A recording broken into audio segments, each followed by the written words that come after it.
The Lindenwood Lions are through their non-conference schedule here in 2019-2020. It's their first year in the GLVC, but there is some familiarity. The Lindenwood Lions are hosting the Southwest Baptist Bearcats, and it comes your way next on the GLVC Sports Network.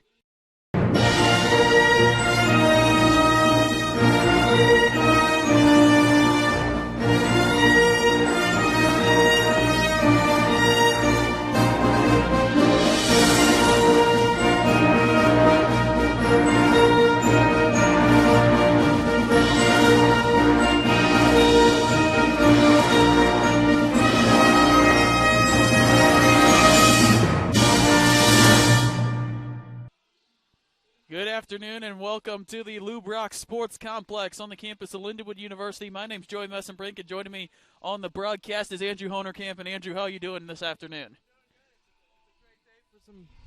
I'm doing good. It's a great day for some baseball.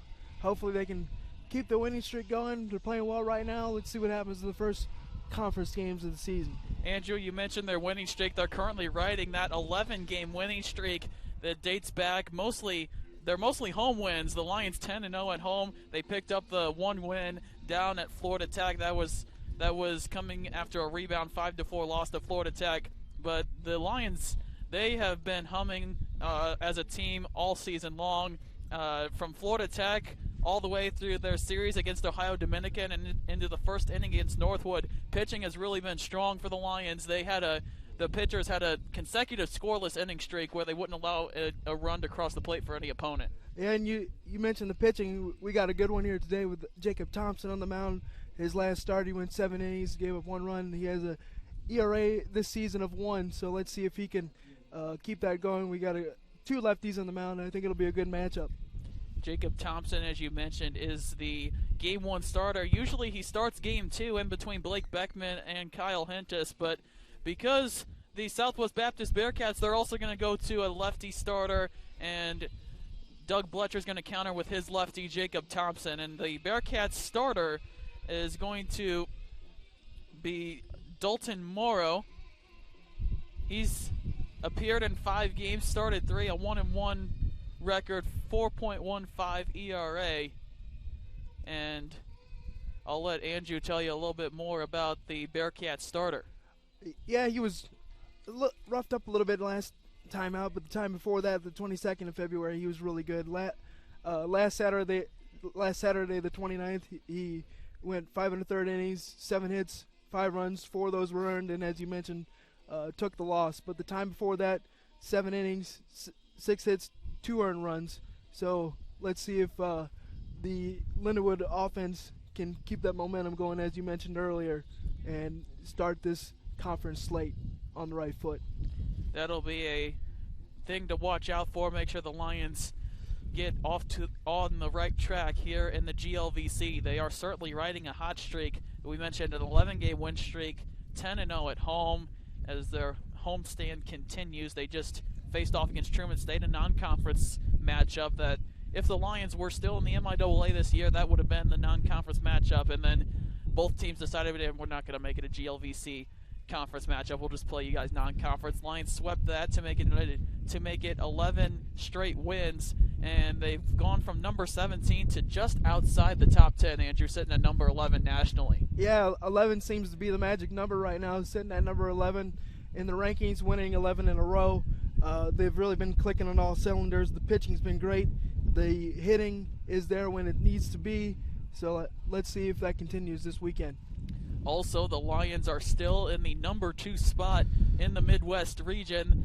They are currently sitting right behind Ashland for the number 1 spot. Ashland receiving 6 first-place votes. But the Lions, the committee also sees how strong the Lions are. They've got a couple of first-place votes to try to be the top team in that Midwest region. Yeah, obviously winning 11 in a row makes a pretty big statement early on. They're showing that they can do a lot of different things and be competitive, and they've got a lot of young talent as well, a lot of homegrown talent, and they've started this season off very strong. We're going to take it to a break. About 8 minutes until first pitch. I got a chance to catch up with head coach Doug Bletcher out in the outfield while the team was warming up for BP, and I got to get his thoughts on the doubleheader here on day 1 of the series with Southwest Baptist. That's next on the GLVC Sports Network. 5 national championships equals the best in collegiate athletics. These trophies are not given. They must be earned. The 2020 NCAA Division II National Championships Festival, May 12th through 16th in St. Charles, Missouri.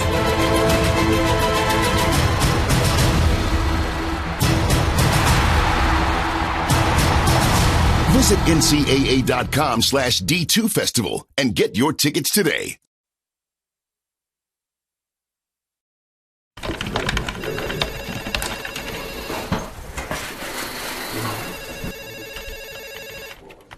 Doesn't look like it's Tyler's day today.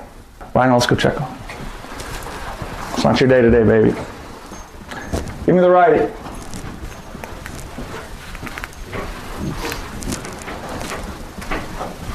Get done for us, big guy.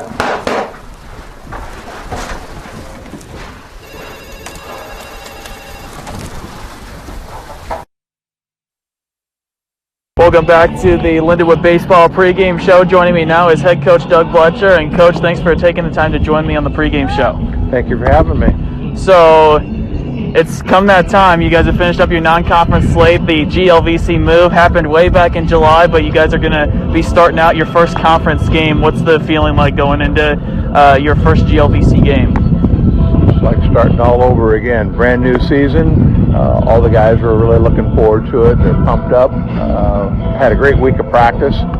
So let's get it on. We've faced a lefty from SBU today. They're ace.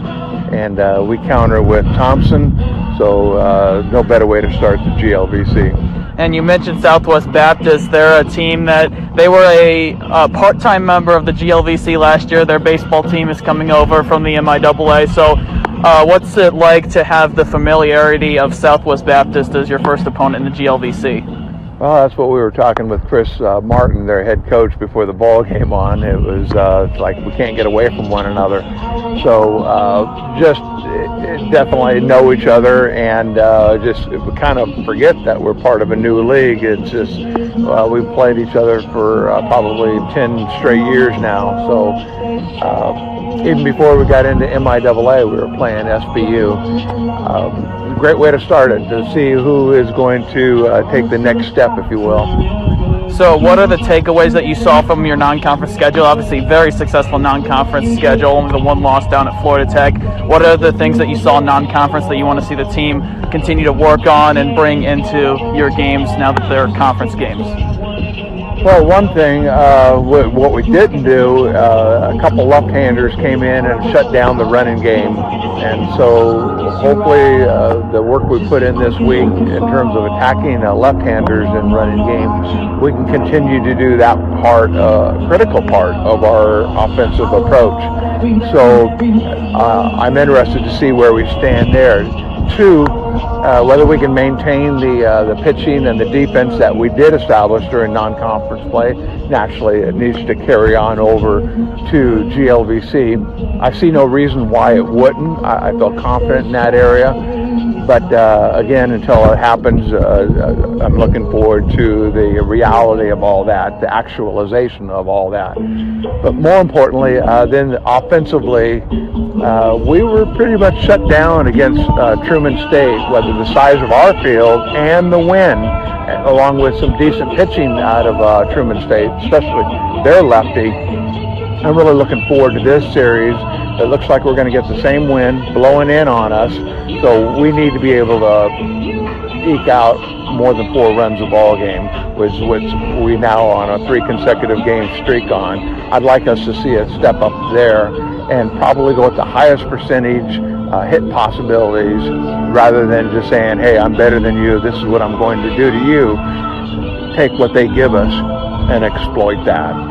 Obviously, that Truman State lefty, in case you didn't tune in on the GLVC Sports Network, he pitched a really great ball game, and it came down to Bryce Beckman hitting a bases-clearing triple to tie that game, followed by a walk-off walk. But, Coach, give me some keys to the game, lastly, to come away with a couple wins here in this doubleheader on the first day. A couple keys are going to be our left-handed hitters versus Morrow, their left-handed pitcher. And us going with a game plan I'd like us to get off the plate a little bit, to go the other way a little bit and not fight a left-handed angle along with the wind blowing in on those left-handed hitters' face. So that's going to be a key. We have enough left-handers in the lineup with Krebs, with Langston, and with who else do we have? This Nowak. So there's three key hitters right there that that are really important towards our offense. So I need them to come to play and go at the highest percentage play possible. That's really the number one area. And then back to what we had previously talked about. Can we run against this left-handed pitcher, or is that we're going to be reduced to station-to-station play? And I'm not sure that we're going to be a good station-to-station team, so hopefully we can sustain our running game. Stolen bases were very evident in your guys' previous series against Truman State, just sitting up and watching from the press box. Coach, thank you for the time. Thanks for joining me on the pregame show, and good luck today. Thank you very much for having me, Joey. That was head coach Doug Bletcher on the Lindenwood Sports Network pregame show. We'll take a break, get you set for first pitch coming up next on the GLVC Sports Network. Hello, this is John Porter, president of Lindenwood University. You're watching the GLVC Sports Network. Go Lions!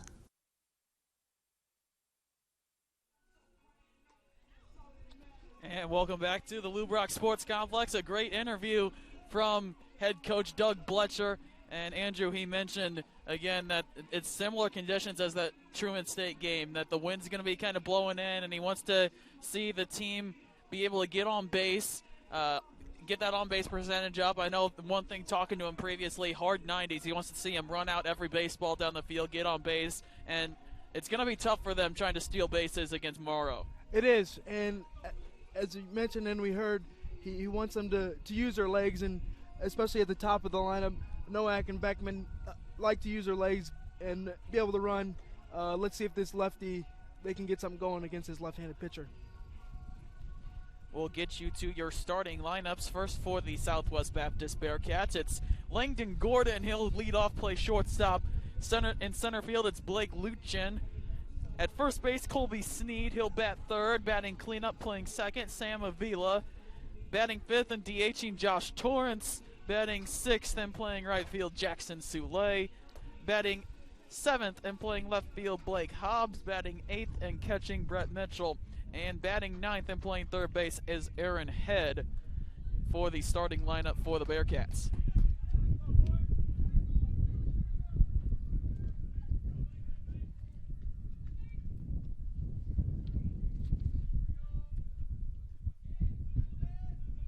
As we mentioned, Jacob Thompson is on the mound.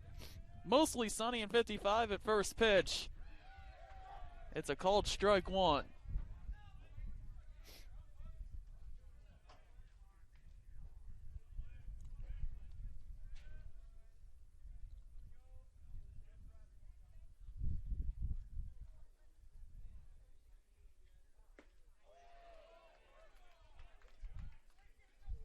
Swing and a miss from Langdon Gordon. Quickly ahead in the count. Thompson is 0-2.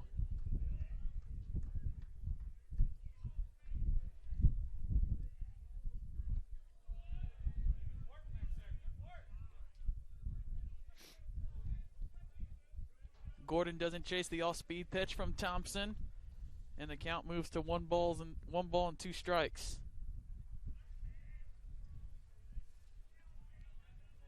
Infield and outfield straight away for Lindenwood. Thompson kicks and delivers. Flailing at it, Thompson comes off the mound to play this one. Over to first for out number 1. That was a nice play there. You never really know with this turf on the bounce. Working on that PFP. It was a nice play. We'll take you around the horn for Lindenwood. Cal Nowak is out in left field. Bryce Beckman roams around in center. Will Langston will be in right. Jace Mag at third. Colby Schulte at short. Bo Collier at second. And Mitchell Krebs over there at first. McLean McCarter will do the catching for Jacob Thompson this afternoon. First pitch to Blake Luchin is in there for strike one. And Andrew, that's something Thompson doesn't seem to be struggling with. He's finding the strike zone early. Yeah, first two batters getting ahead early, 0-1, 1-2, getting ahead in the count instead of all the pitches in the repertoire. kicks and deals, finds the outside corner, and again, quickly ahead in the count is Thompson 0-2.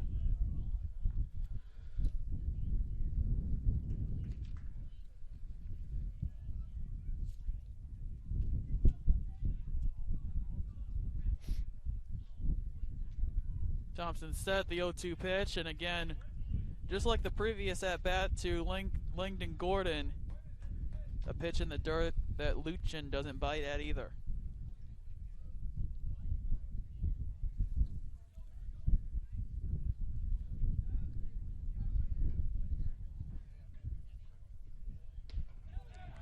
Just off the plate away. McCarter tried to frame that one back. Didn't miss by much.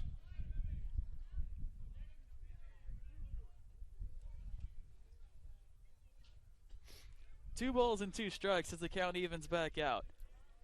Infield straight away. The middle infielder's playing a step on the outfield turf. Another breaking ball that just misses from Thompson. Now the count runs full 3-2. Pretty much the same spot there. Didn't get the call 2 times in a row.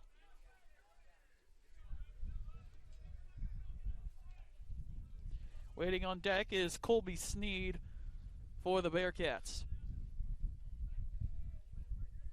The 3-2 pitch is hit over towards the Bearcat dugout. It will get out of play. Jace Mag giving chase over there for Lindenwood.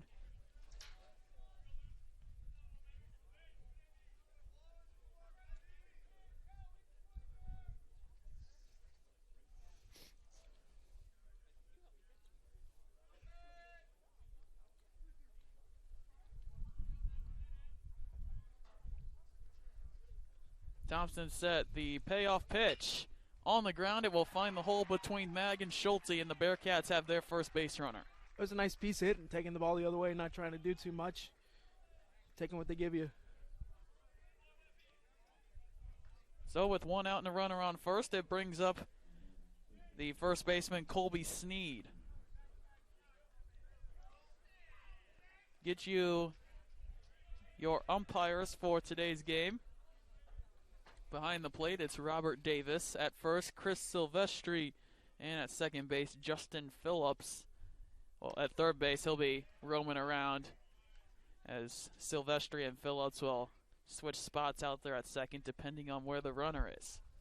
With the runner at first, it's Justin Phillips out there behind Thompson.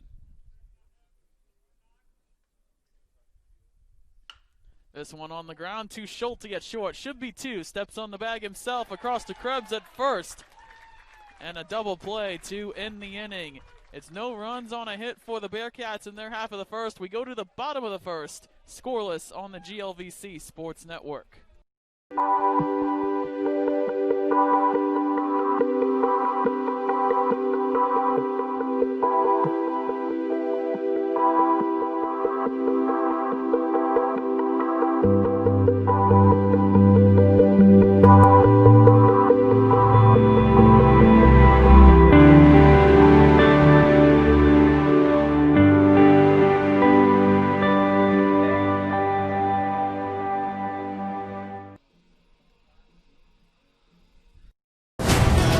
National championships equals the best in collegiate athletics.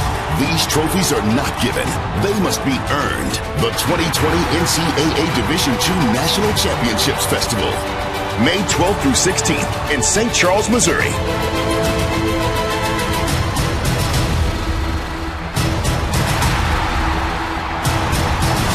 Visit ncaa.com/D2 Festival and get your tickets today. Welcome back to the Lou Brock Sports Complex on the campus of Lindenwood University. Double play going from Schulte to Krebs is how Jacob Thompson was able to get out of that first inning. We'll get you to your starting lineups.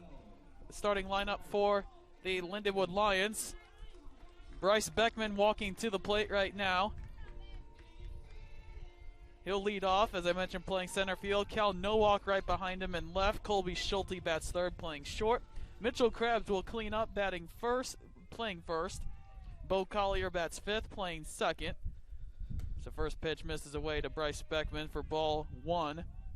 Bo Collier bats fifth, plays second. Jace Mag over at third, batting 6th. Dominic Rivetta will DH bat 7th. McLean McCarter catches and bats 8th. And Will Langston will bat 9th and play right field.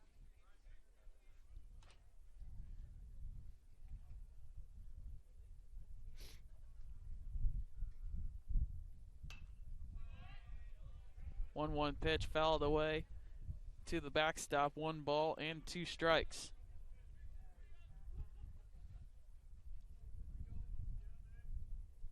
In case you didn't catch the pregame show, Dalton Morrow on the mound, a 4.15 ERA, 1-1 on the year.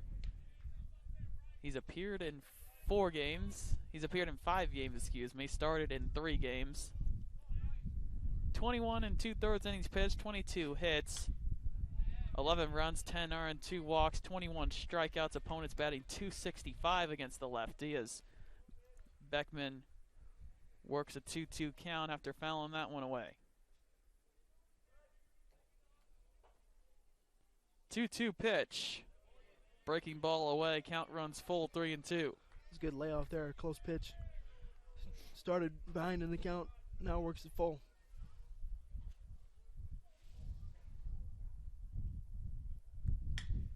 This one hit on a line out to left field. The left fielder Hobbs is there to make the catch for out number 1.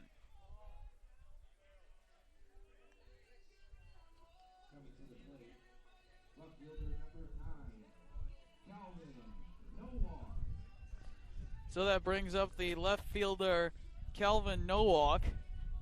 Not sure if you can hear the in-game music. Nice little walk-up song.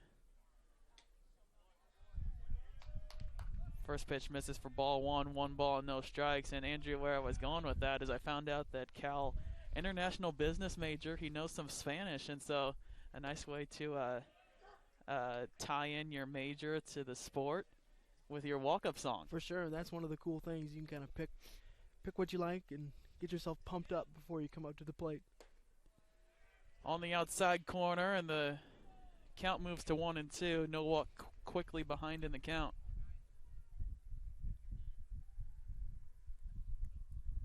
The 1-2 pitch is hit out of play off to the left.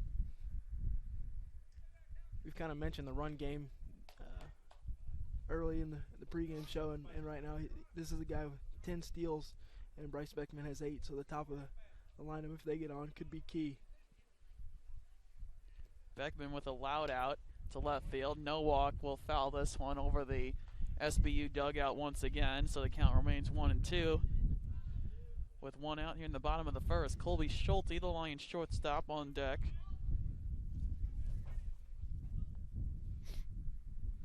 The 1-2 pitch from Morrow, grounded just past the dugout on the Lindenwood side. So the count remains 1 ball, 2 strikes. To the first couple batters, making them work early on. Tough outs. Good take by Nowak on the off-speed pitch away. Count moves to 2 balls and 2 strikes.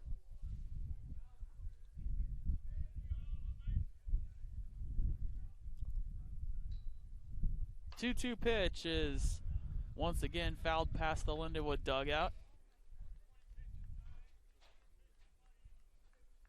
Nowak really making Morrow work in his first plate appearance against the lefty. For Calvin, a .310 hitter. Played in 12 games, started in 11. As another one's fouled off to the left. Get some applause from the Lindenwood dugout. Yeah, early on, he's got to throw pretty much everything at him. So early on in the lineup, he can maybe go back and give his teammates a scouting report of what he sees. And that's always helpful whenever one of your guys has a lengthy at-bat against the starter right in the first inning. That one misses downstairs. A quality at-bat. Nowak is working here. A full count. The pitch from Morrow. On the ground to first. Scooped up by Sneed. Not an easy play. Nowak is retired for out number 2. Yeah, as you mentioned, hit that one hard. Nice sliding play by the first baseman Sneed there.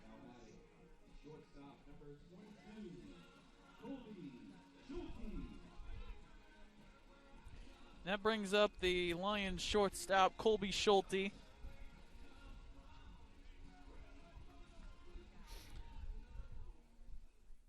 We'll take you around the horn for Southwest Baptist. Hobbs is in left, Luchin in center, Soule out in right. The first pitch misses for ball 1 to Schulte. 1 ball, no strikes.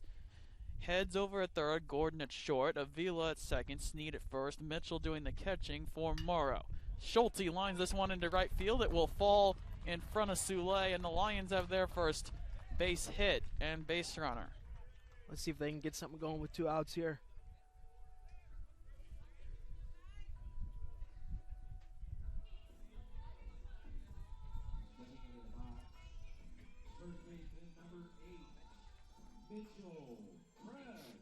That brings up the Lions' first baseman, Krebs has done a little bit of DHing earlier in the season. He'll be playing first. Runner on first, big lead for Schulte. No check by Morrow as that off-speed pitch misses away. 1 ball, no strikes. Yeah, mentioned the run game. Again, let's see if they, maybe not with 2 outs, but let's see if they want to put some action on the bases. Schulte is successful 2 for 2 on the season. That one misses inside. For ball 2 to Mitchell Krebs, 2 balls and no strikes. Krebs has 2 homers on the season, so there's always that potential as well.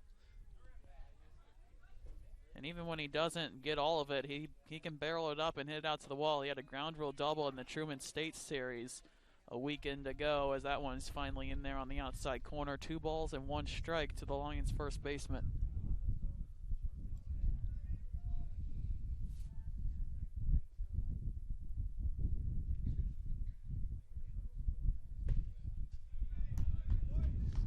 That one misses outside as well, and the count moves to 3 balls and 1 strike.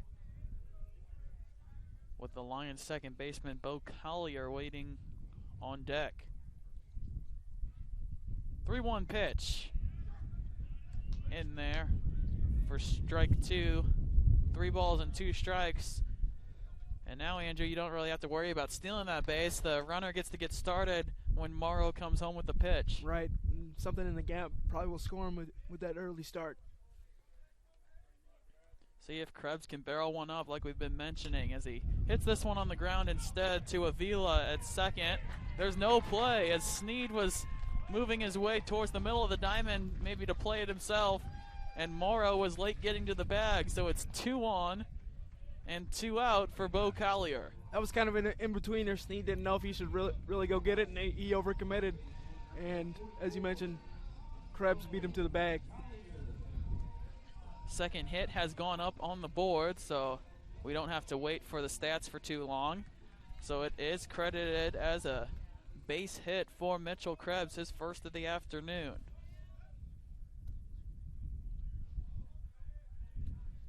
Here's Bo Collier, and the first pitch is up and away to the Lions' second baseman. 1 ball, no strikes.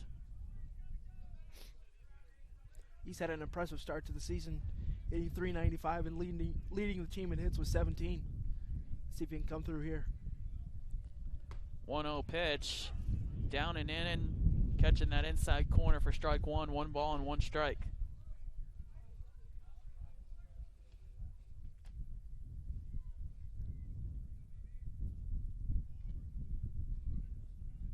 And the 1-1 pitch misses upstairs for ball 2. 2 balls and 1 strike. Krebs not being held on. No need to when you have Colby Schulte ahead of you. Runners at first and second. 2 outs. 2 balls and 1 strike to count to Bo Collier at the plate. Lions have an opportunity to put the first run on the board. Pitch from Morrow. Fouled straight back to the netting, and the count evens at 2-2. That was Morrow's 28th pitch of the first inning here. He's had to work really hard, as we mentioned, just to get 2 outs. Bo Collier near the top of the offensive statistics for Lindenwood. .395, 17 hits, 3 doubles, got a triple, 11 RBIs. On base, .429 as he fouls this one away. Count remains 2 balls and 2 strikes.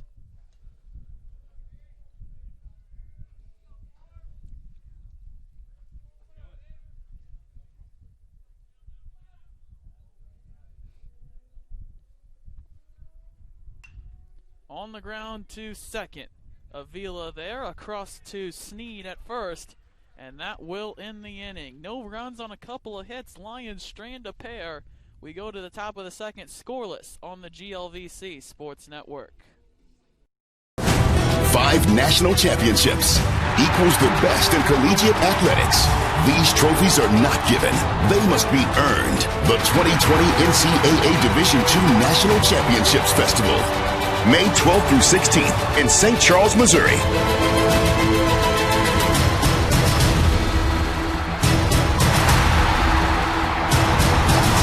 Visit ncaa.com/D2Festival and get your tickets today.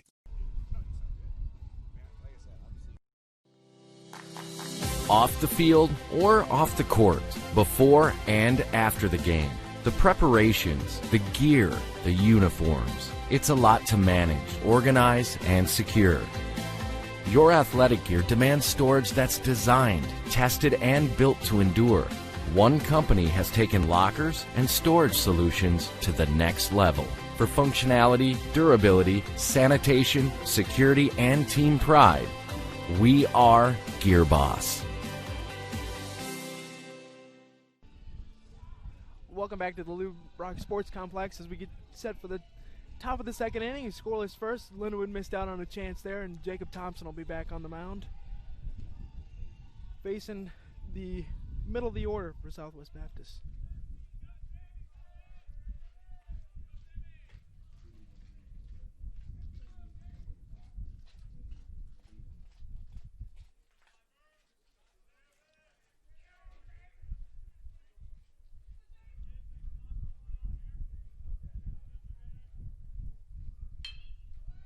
Sam Avila ropes a first pitch right up the middle for a leadoff single. And that'll bring in the DH, Josh Torrance, with a runner on first and nobody out. Nice piece of hitting for Avila. Time that up and sending it right back into center field for Bryce Beckman to play it out there. First pitch is outside and low for ball one.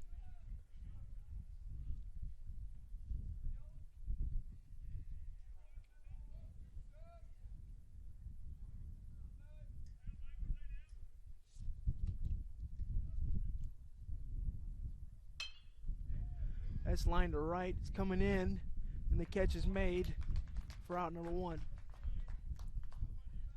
Easy track on that ball by Will Linkson out there and right. Got a good jump shot right off the bat and made the play.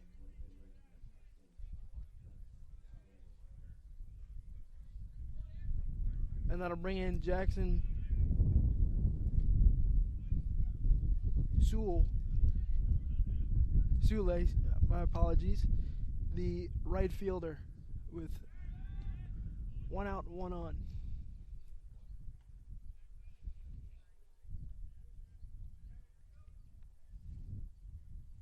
So we mentioned in the pregame show that Lindenwood is trying to get their running game started against Morrow. We'll see how Thompson does keeping runners from taking extra bases. A high chopper, this could be two.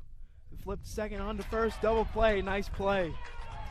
And that's the second inning in a row with a double play, as we'll take a break and be back for the bottom of the half of the second inning.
Jace Mogg will lead it off, the third baseman for the Lions. He's batting .450 on the season. Played in 10 games, 9 hits and 20 at bats.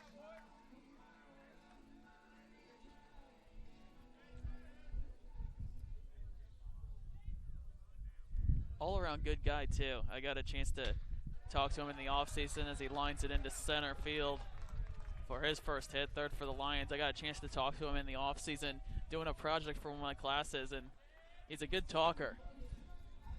Just like the top half, first pitch single laced into center field. That'll bring in the DH, Dom Rivetta.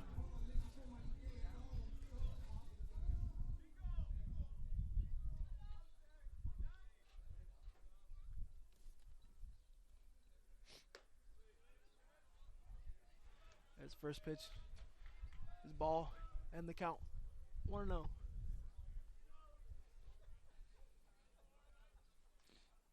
Rivetta shares time at the DH with Mitchell Krebs. Everybody wanted a ball. Showed bunt, pulled back. No ball called. Instead, it was a strike.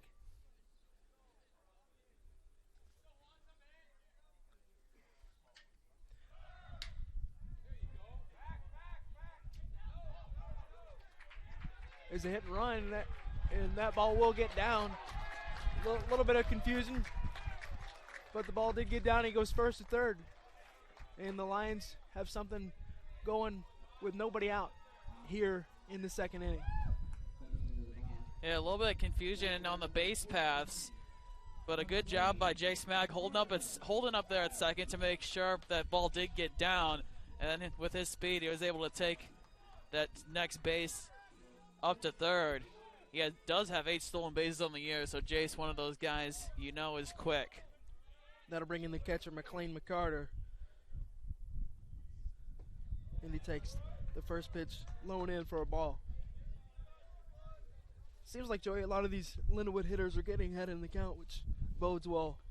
Yeah, getting ahead in the count is always easy. I'm not entirely sure what Doug Bletcher's ideology is on offense. If it's a take first type of thing, you take until you see a strike, or you want to take a look at stuff. But obviously, whenever you are ahead in the count and you know that you're going to get something over the plate to hit, it does make it easier as the hitter. You gotta love coming up in these situations as well. Check on the runner at first. He's back in.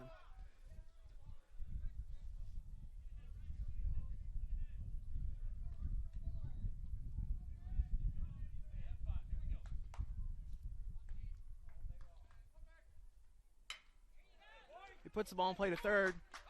They're going to try and get 2. They don't, as the ball gets away from the first baseman on a low throw. That will bring in the first run as Mogg comes across to score. In those situations, like we're saying, just put the ball in play, good things will happen. Yeah, we'll have to see. Nothing up on the scoreboard. It might just go down as a fielder's choice. McCarter was hustling down the line. I think he would have beat it out anyway. But nonetheless, it's an RBI for McLean McCarter, and I believe that is his first RBI of the season. Langston lays down a bunt down the third base line, barehanded, and he is out. Nice play by the third baseman coming in there.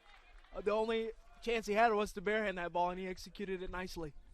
That will advance the runner to second base with 2 outs, and the top of the lineup back up again in Bryce Beckman.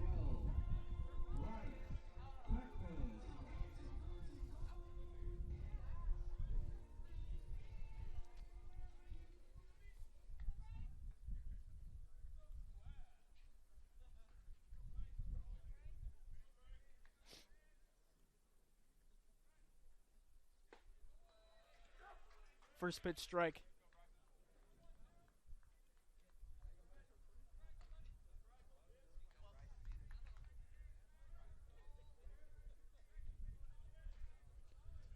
Let's see if he can come through with 2 outs. Runner in scoring position. As that's dumped into left field for a single. And he's going to go to second. We mentioned that speed earlier for Beckman, as nobody's covering third and he tries to beat him there. But you love the aggressiveness, and yeah. this does not look good. No. Bryce Beckman is rolled over on his side, trying to take that. I love the aggressiveness, but sometimes you gotta trust the hitters behind you to knock you in with 2 outs. The run does score, but more importantly, Bryce Beckman's down on the field. Some concern there. We'll send it to a break, come back. Lions pick up 2 in the bottom of the second. We go to the top of the third on the GLVC Sports Network.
Welcome back to the Lubrock Sports Complex on the campus of Lindenwood University. Alongside Andrew Honerkamp, my name is Joey Messenbrick. Lions able to pick up a couple of runs in the bottom of the second.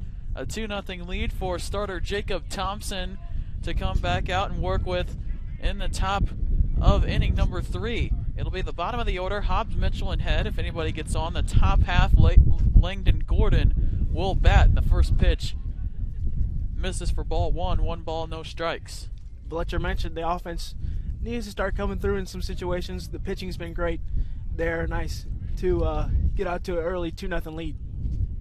So the official scoring on that previous play, as this one is grounded between Mag and Schulte and into left field. A base hit for Blake Hobbs, his first of the afternoon. But as I was mentioning, the previous play, it goes down as a single for Bryce Beckman. He gets to second base on the throw. So the good thing is, and also Bryce Beckman was able to get up just after we went to break. That's good. But Bryce will get credited with an RBI. He is out at third, though. The third baseman tapping it to the pitcher and just diving back in ahead of the throw from McCarter. They tried a back pick and he looked out. Bletcher's going to get an explanation here. It was a nice play by McCarter. A very close play and a very heated Doug Bletcher hops up out of the dugout. Very close. Now Bryce Beckman is making his way to the side of the dugout. And we'll have a blood timeout, I believe. I think that's the carpet burn from the turf, Andrew, when he slid in. He was trying to hustle to third, slid in. Might be feeling the after effects.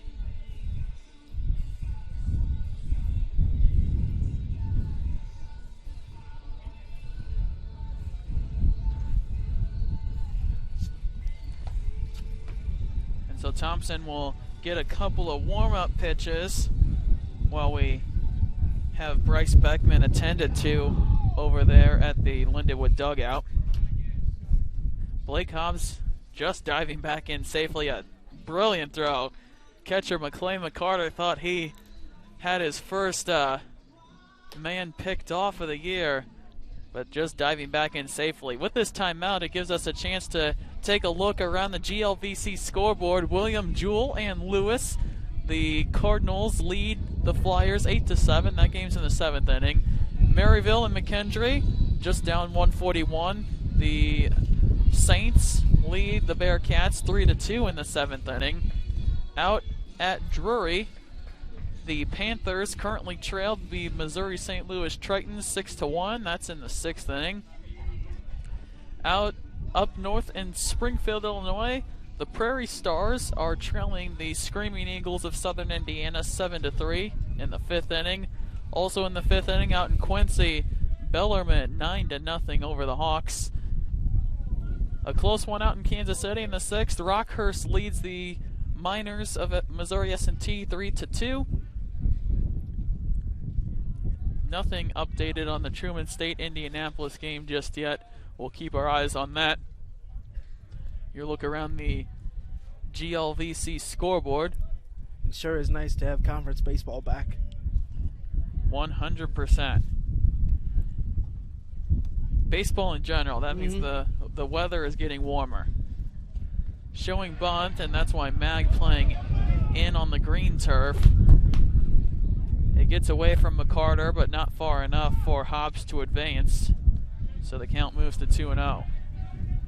It'll be interesting to see how Thompson kind of bounces back from that slight delay there. He was able to throw to McCarter behind the plate to stay loose as he gives a check over on Hobbs there once more.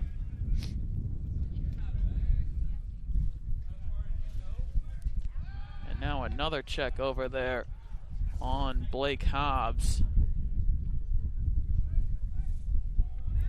Mitchell showed bunt twice now. I think he might be thinking maybe a little run action. There it is again. Another bunt, and this time he stays squared around, so that one will count as a strike. 2 balls and 1 strike.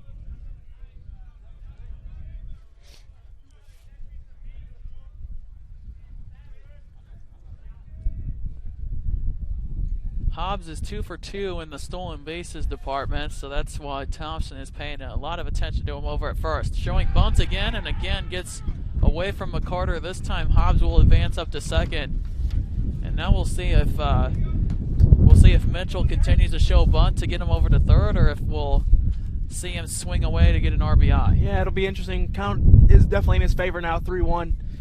That's the second pitch that's gotten away from McCarter this at bat.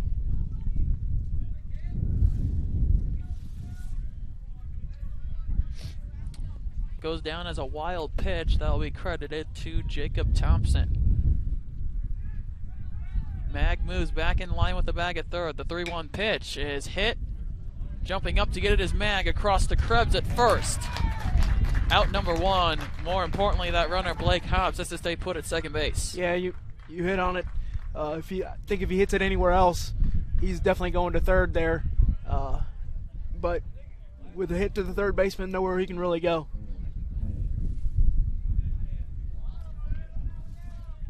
So that brings up the third baseman, the bottom of the order for the Bearcats, Aaron Head.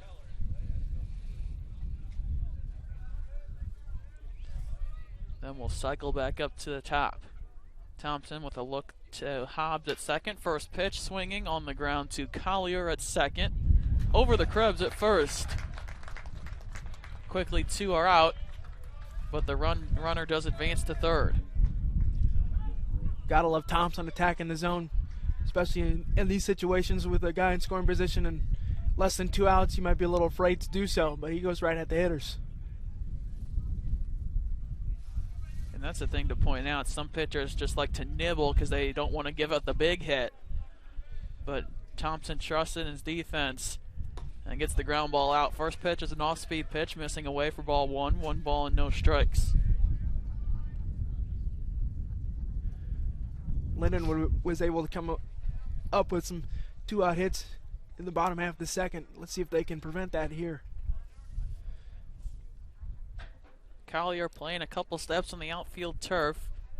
Otherwise the infield straight away. Breaking pitch this time is in there from Thompson. 1 ball, 1 strike.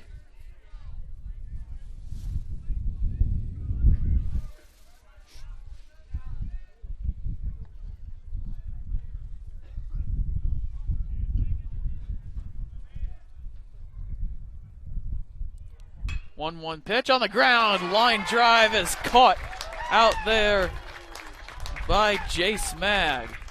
A nice play to prevent a run from scoring. So it's no runs on a hit for the Bearcats. They strand one at third. Lions still lead 2-0. We go to the bottom of the third on the GLVC Sports Network. 5 national championships equals the best in collegiate athletics. These trophies are not given.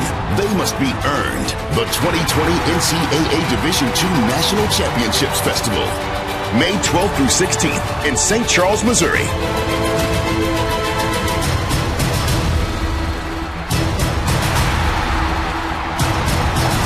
Visit ncaa.com/D2Festival and get your tickets today.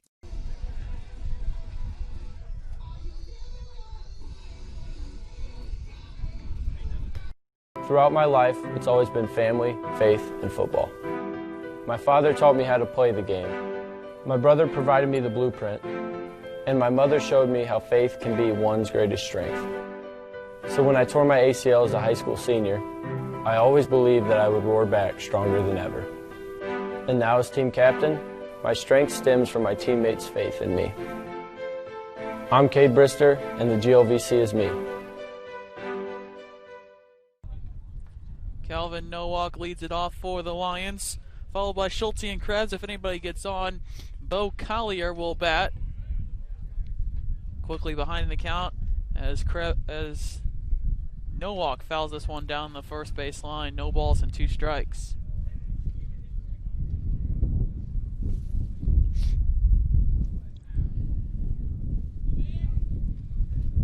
Nowak grounded to the first baseman his previous at bat as he rips another one foul past the first base bag.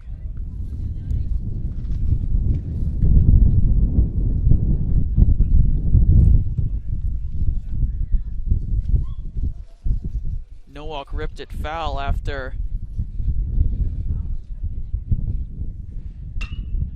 having a quality at bat, making him work, and now he'll pick up his first base hit going off the pitcher's glove and into center field. Yeah, nice piece of hit and taking it right back up the middle. Hit number 6 for Lindenwood as a team, and it brings up Colby Schulte, the Lions shortstop.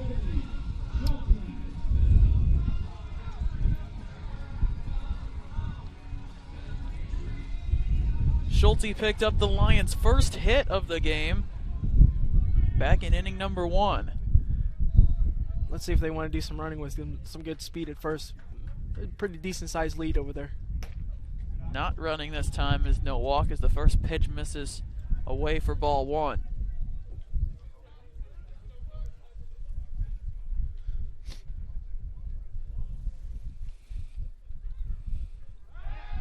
Now a check over to Calvin over there at first. He dives back in safely.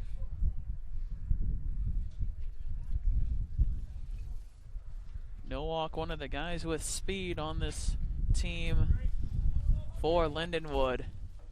10 for 11. As a hit and run was on, Schulte lines it to center. Nowak will have to retreat. Sliding back in, no problem. Out number 1 on the fly to center. Hit that one pretty hard, just right at somebody.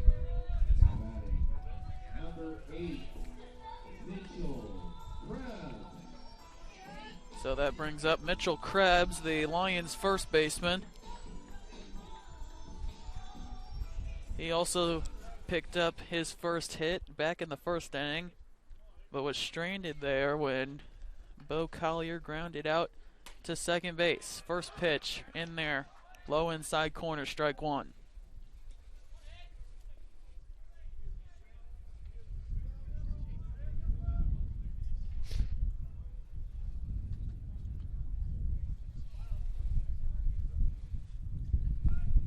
Oh, 1 pitch. Krebs hits it in the air, drifting towards left center field is Luchin. He makes the catch for out number 2.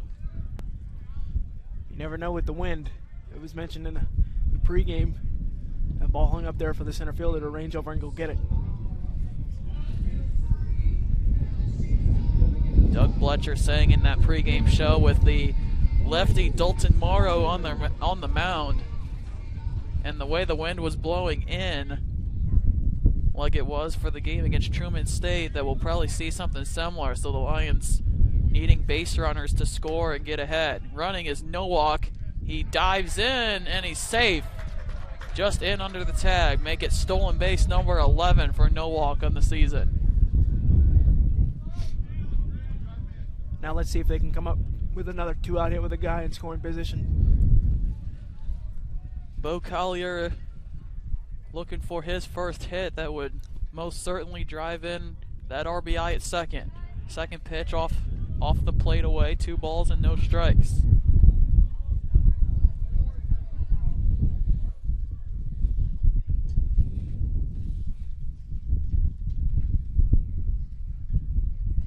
Two-0 pitch, lined right back up the middle into center field. Nowak around third. We'll have a play at the plate.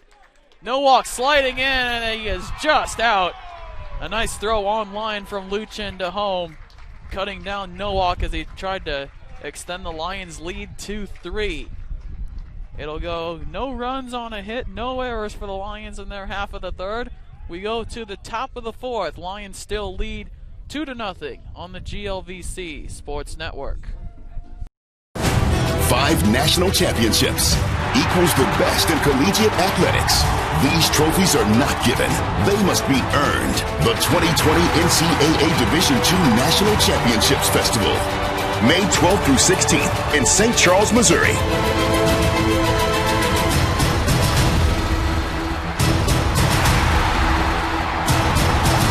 Visit ncaa.com/D2Festival and get your tickets today.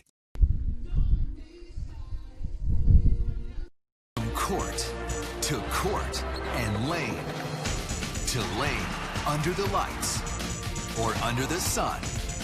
No one delivers Division II sports like NCAA.com. The center of D2 is inside the NCAA.com hub, with exclusive highlights of every sport and live broadcasts of every Division II championship found nowhere else. Make NCAA.com yours, the home of Division II college sports. Jacob Thompson comes back out for his 4th inning of work, needing only 28 pitches to get through the first 3. And now we'll have 2, 3, 4 in the Southwest Baptist lineup, with the center fielder Luchin digging in.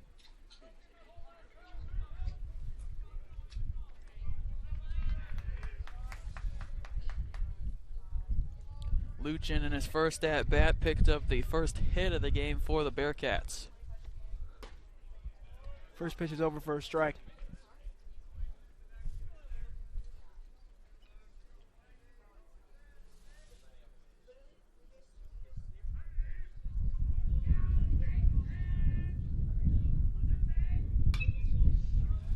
That ball's fouled off. 0-2.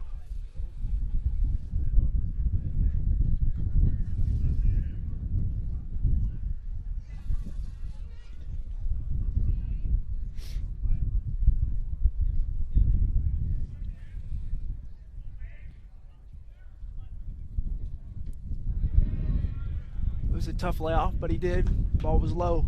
Count moves to 1-2.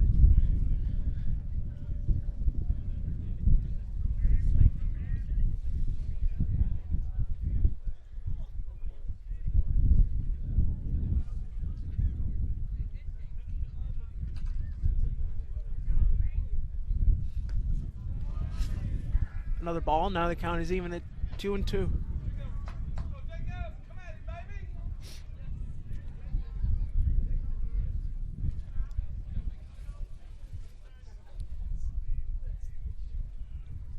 Middle infielders playing deep. Again, Collier plays a couple steps onto the outfield turf. That ball was up and in as he backs away. He works the count full, 3-2.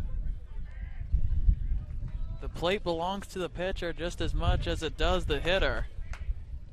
And Luchin standing maybe a couple of inches off of that white line of the batter's box.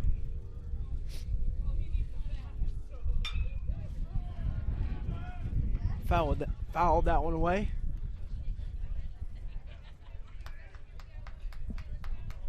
Good at bat here from Luchin. Started 0-2, he's worked it full.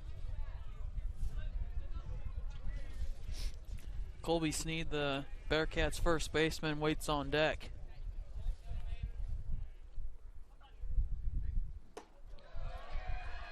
That ball just missed high. It's a close pitch.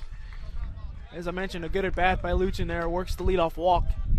Yeah, very close pitch from Thompson. Must have just missed a little bit above the letters for ball 4.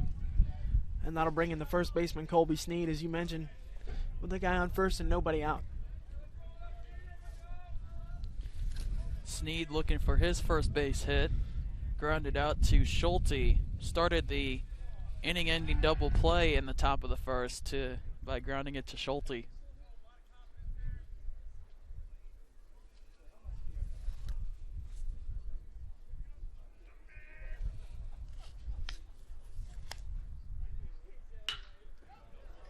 Could be another double play. Tough hop, and it gets through the shortstop as it goes into center field.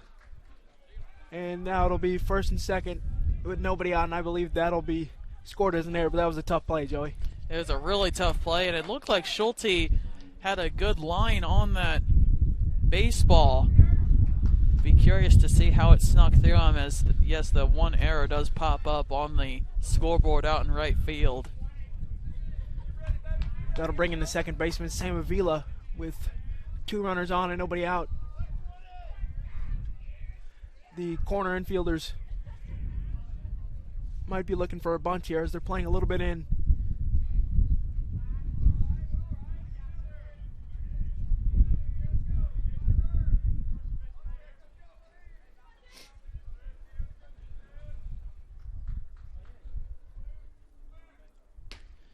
And he does show bunt, but he pulls back, and that first pitch is in there for a strike.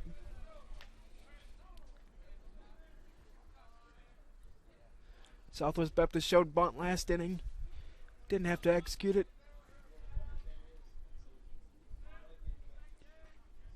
And with the runner ahead of Sneed, Luchin at second, it allows Krebs to also play in to defend this bunt attempt. He gets it down the first base line, but it rolls foul. And now it's 0-2, and you got to think he might not be bunting here, but you never know with 2 strikes. Yeah, it's just how much confidence do you have in your bunting ability with 2 strikes. Some guys are really good and can lay one down with 2 strikes. Obviously going foul, it'll end your at-bat the same way, counting the same as a strikeout.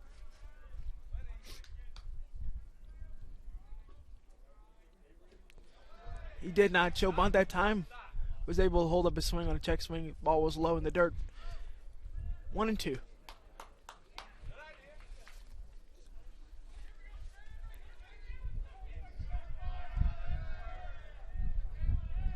if we can get another one of those ground balls for a potential third double play.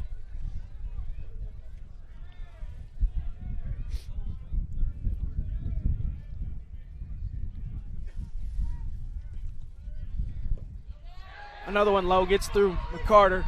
He throws it to third, but it's late, and the runner from first to second also moves up, so the job that he was set out to do is done for him by a wild pitch. Yeah, it's the third time that we've seen McCarter have trouble with a pitch that bounced before him. One time it got away and it didn't allow a runner to advance, but now these back-to-back times, and it's second and third, and now the infield has to play in for Lindenwood.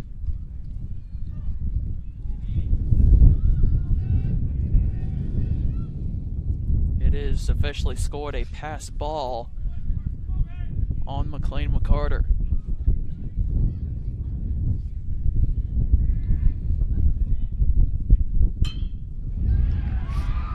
He laces that ball into right. That's going to get down for a single and bring home the first run for the Southwest Baptist as they cut the lead to 2-1 with still a threat first and third and nobody out. Yeah, just a nice piece of hitting there by Sam Avila. Took what Thompson gave him and dumped it into right field to pick up his second hit, first RBI, and and get the Bearcats on the board. That'll bring in the designated hitter, Torrance. As I mentioned, runners on first and third and nobody out, so a good position for him to be in.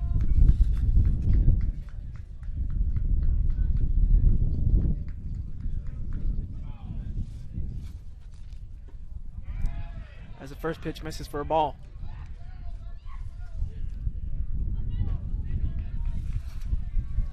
And right now that misplay by Schulte at shortstop can loom very large as the tying run, Colby Sneed standing there at second, or standing there at third, 90 feet away from tying the game. And one could also argue, as that one goes foul, that the misplay plays large in the fact that it looked like Schulte was going to be able to turn a double play, and then it would have had Luchin and Sneed both out, and the run wouldn't be on the board. Changes the whole complexion of the inning, and now we see Thompson have to work a little bit as that ball misses high. And the count is 2-1.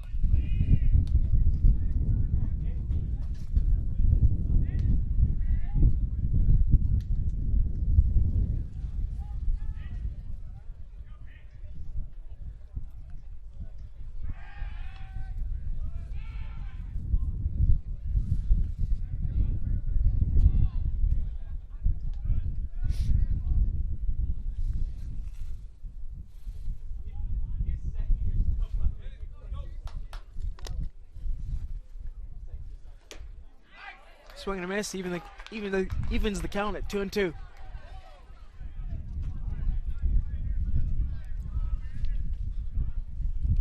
And I'm kind of surprised that Avila hasn't made any attempt to run to second to see how the Lions would play it. If McCarter would throw all the way through to get Avila, or throw halfway to see what Sneed does if he breaks for home.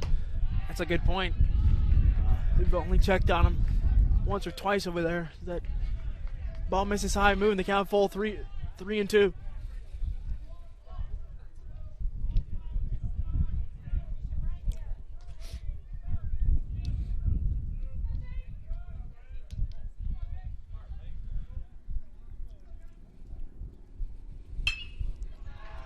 That's laced over the shortstop's head into left field. We'll bring around one run as the runner goes from first to third. And again, we have the same situation, but a tie ball game. 2-2 with runners on first and third and nobody out. And that time, Torrance being a right-handed batter, he was able to pull that one over the head of Schulte. He didn't have a chance to jump up and grab that one. Evens us up at 2, and now pitching coach Zach Pierman will take a slow walk out to check on his starter Thompson, and I believe someone's warming up there in the shed for the Lions. Someone going to check on the pitcher. Yeah, as we mentioned the first time, he's really had some trouble. It's good to go out there and just kind of settle him down.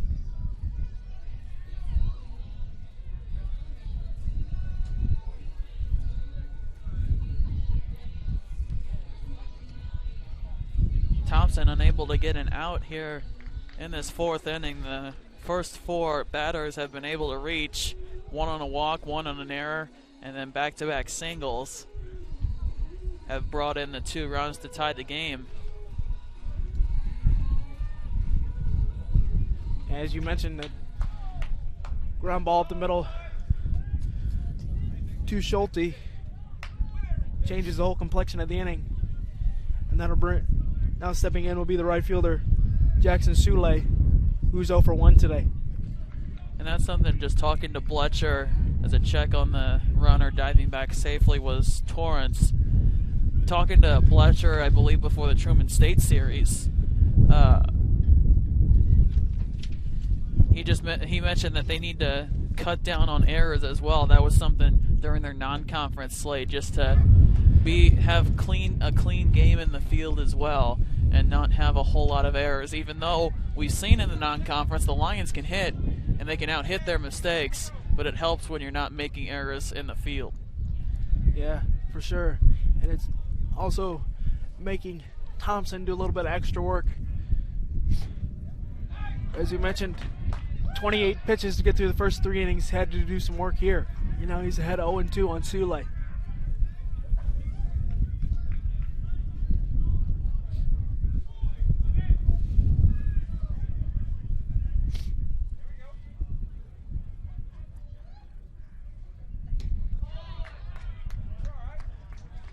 Swing and a miss. That's a big strikeout.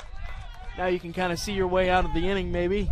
And that'll bring up Blake Hobbs, the left fielder.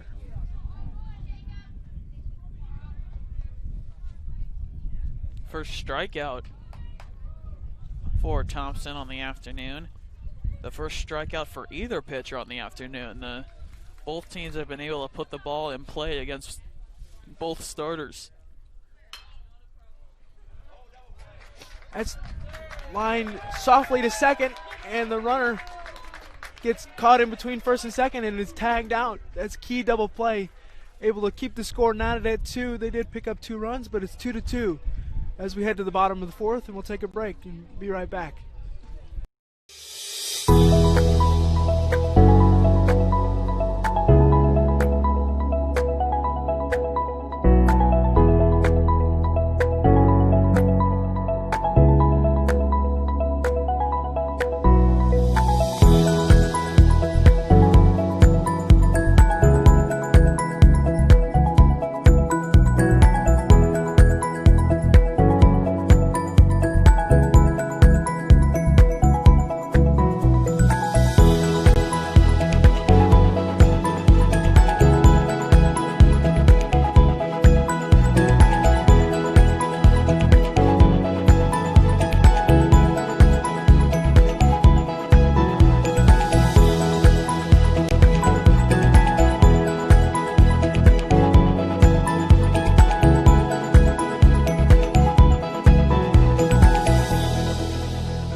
As we get set for the bottom half of the 4th inning, Jace Mogg will be leading off, followed by Dominic Rivetta and McLean McCarter, and Will Langston if anybody gets on. His first at bat, he lined a single up the middle and came around to score the first run for the Lions. See if he can replicate that at bat as Jason the starting lineup, because he's been doing really well on quite a hitting hot streak for Lindenwood. Fouls that first pitch off.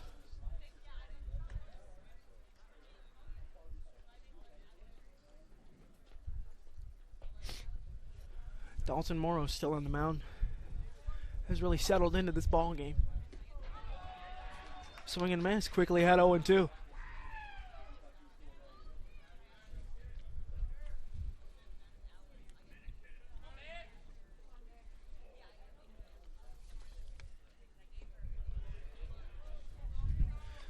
As that one misses. 1-2 the count now.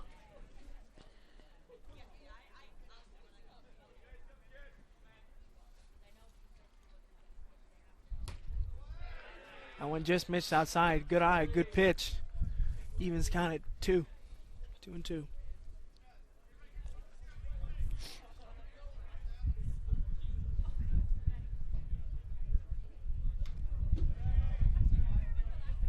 That one's fouling straight back.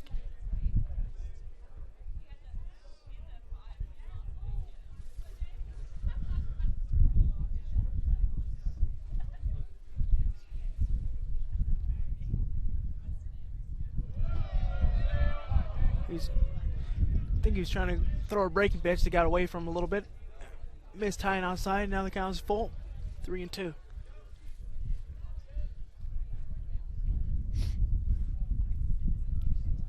This will go down as a quality at bat for Jace, working it back to 5+ pitches. He takes the walk. And as you mentioned in his first bat, he's a guy with speed. So let's see if they want to do a little bit of running. That'll bring up the designated hitter, Dominic Rivetta, who's also 1-for-1 today. And it's not a bad idea to have somebody on base ahead of Dom Rivetta. He's a guy with some pop in his bat. You lay it right where he can hit it. He barrels it up, it'll go. And they are running at a beautiful throw. And Mogg is out at second. A nice throw by the catcher, Brett Mitchell there. Cuts down Mogg, and now 1 out with Rivetta up.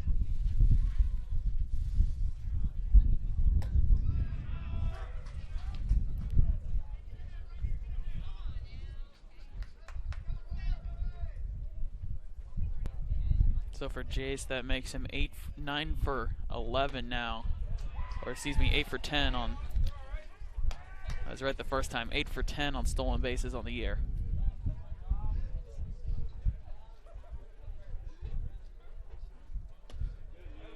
As that pitch misses on away, good take to even the count at 2-2.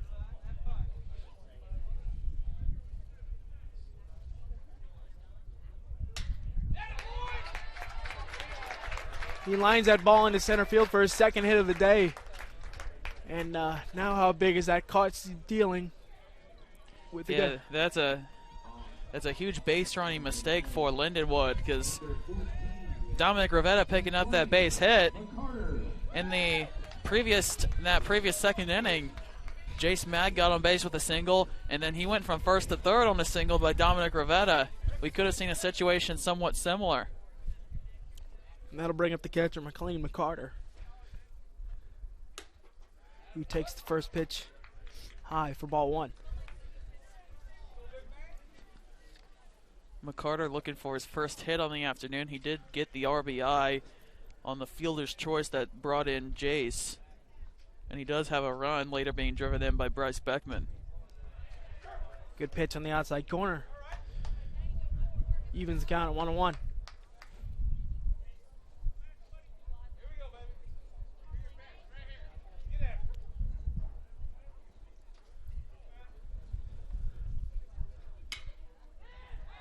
He's reaching for it. Pops it into right field. And that'll be 2 down as Jackson Sule puts that one away. Yeah, unable to square that one up as he just hands extended and just sends it the other way. A lazy fly ball out there for Sule to get under and make the catch. That'll bring in the right fielder, Will Langston, who fouls the first pitch back.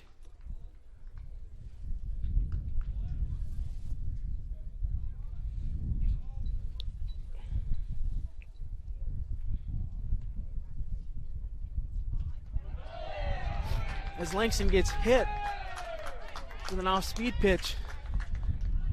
Runners on first and second now, and that'll bring us back up to the top of the lineup, and Bryce Beckman.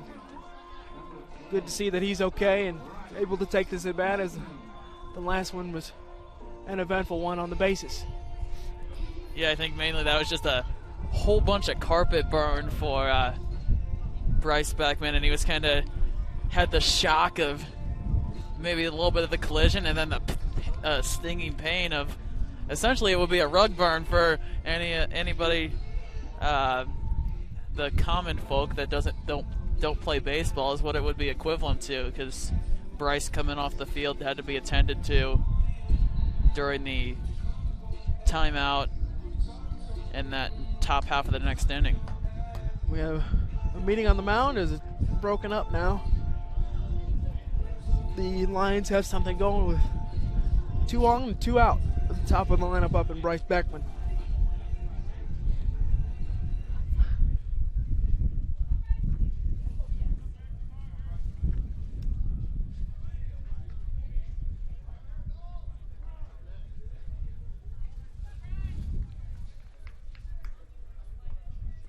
First time that Langston has been hit all year.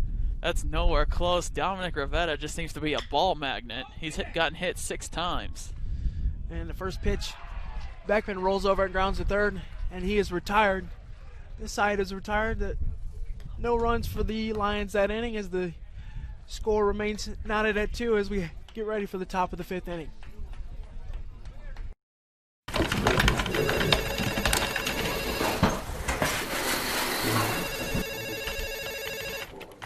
Doesn't look like it's Tyler's day today. Ryan, let's go check him.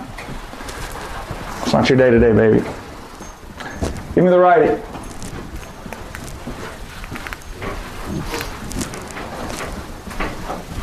Get done for us, big guy.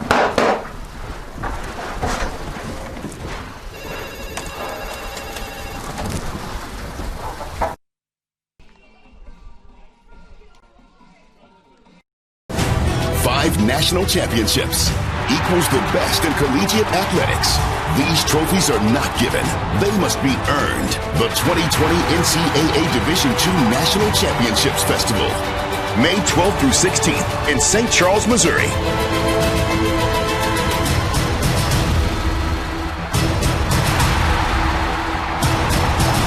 Visit ncaa.com/D2 Festival and get your tickets today. Welcome back to the Lou Brock Sports Complex. 250 Southwest Baptist, 281 Lindenwood, as you see on your screen, as we're getting set to start the top half of the fifth inning. It'll be Brett Mitchell, the catcher, Aaron Head, and Langdon Gordon. If anybody gets on, Blake Luchin will bat for the Bearcats in their half of the fifth. Jacob Thompson back out there for Lindenwood, hoping for a less eventful top of the fifth inning. First pitch swinging is Mitchell. He'll foul it right back onto the concourse for strike one.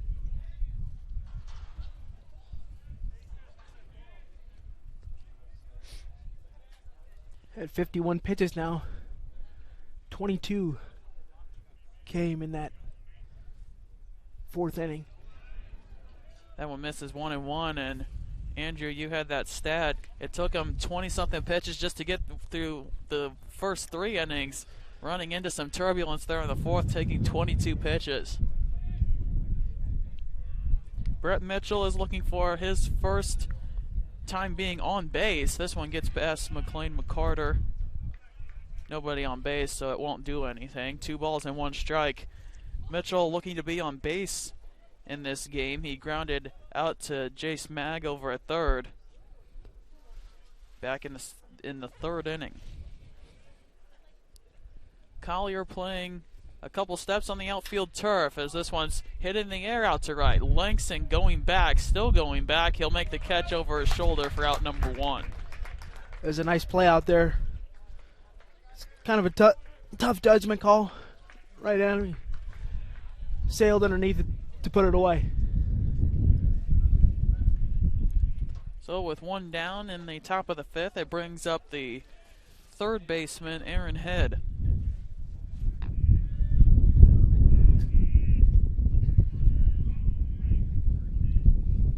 Thompson comes set, and the first pitch, breaking ball, just misses for ball 1. 1 ball, no strikes.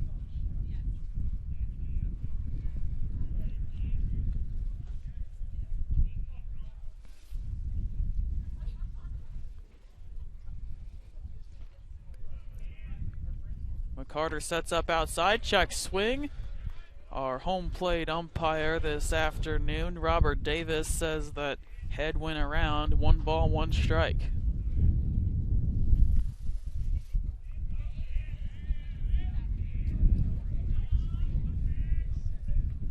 Kicks and deals, 1-1 pitch, misses outside, 2 balls and a strike. As Aaron Head is also looking to be on base, at least for the first time this afternoon. Grounding out to Bo Collier back in that third inning. 2-1 pitch, swung on it, missed. Count evens at 2-2.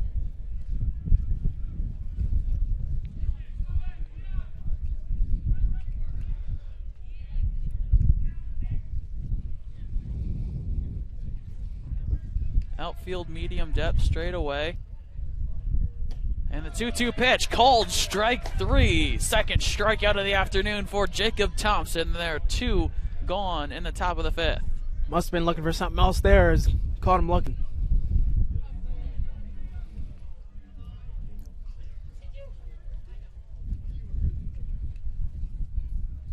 That brings us back to the top of the order, and Langdon Gordon, the Bearcat shortstop, stepping into the box for his third plate appearance. Watches a strike on the outside corner, no balls and 1 strike. Thompson got 2 quick outs. Let's see if he can get the third one for a quick inning after the struggles in the fourth. That one up and in. Not sure if that crossed up McLean McCarter a bit behind the plate because he was down and he reacted quickly to jump up, and he wasn't able to snag it completely. Rolled a bit to the backstop. 1-1 pitch from Thompson is fouled off towards the parking lot. Count moves to 1 ball and 2 strikes.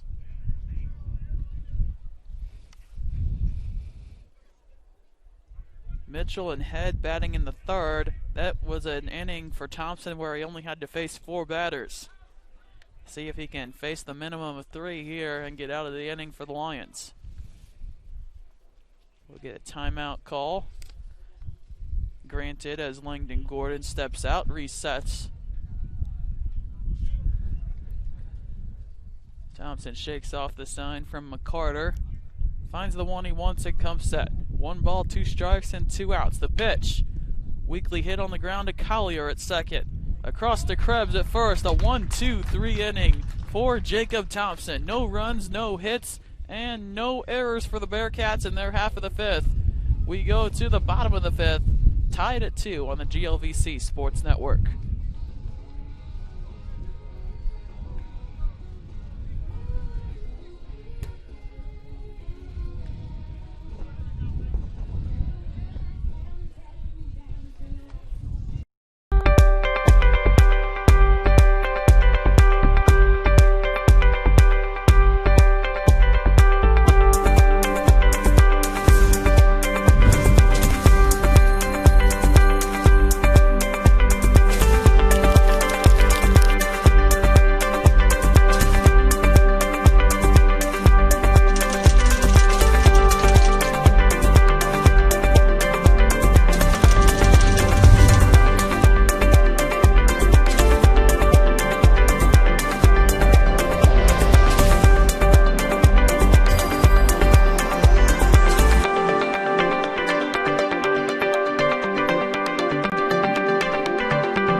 Off the inning, Calvin Nowak, second pitch, flying out to Soule, makes the catch for out number 1.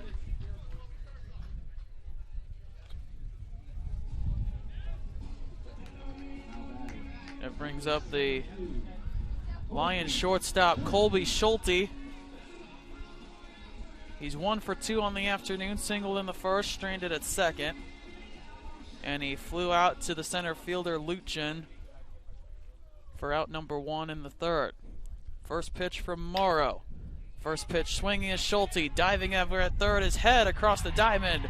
Makes a nice play over there at 3rd to retire Schulte for out number 2.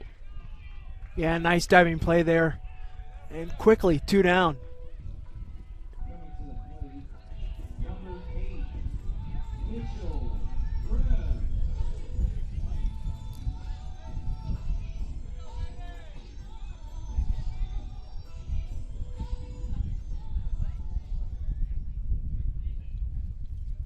That brings up Mitchell Krebs as the first pitch is in there for our called strike 1. No balls and 1 strike.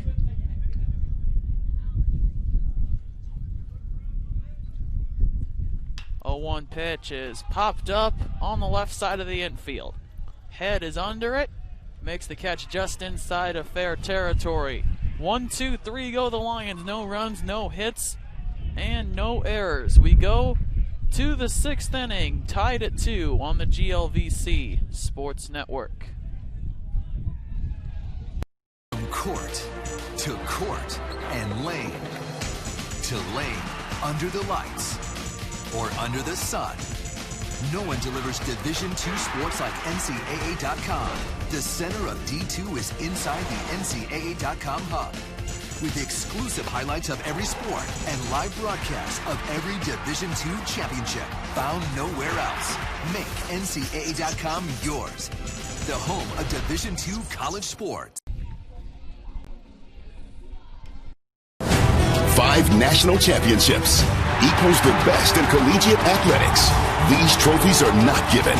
They must be earned. The 2020 NCAA Division II National Championships Festival. May 12th through 16th in St. Charles, Missouri.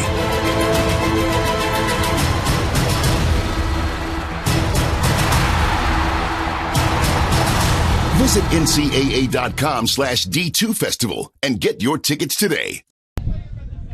Jacob Thompson back out for his 6th inning of work here at the Lou Brock Sports Complex. His pitch count sitting at only 63 as the score is tied at 2 for the Bearcats this inning. 2-3-4, Luchin, Sneed, and Avila. And that's where they started to do their damage in the 4th inning as they picked up 2 runs. Luchin had a good at bat last time and worked a walk after being down 0-2. And because Thompson was super efficient in innings 1 through 3, he's on track with his pitches. 6th inning, and he's at 63 pitches.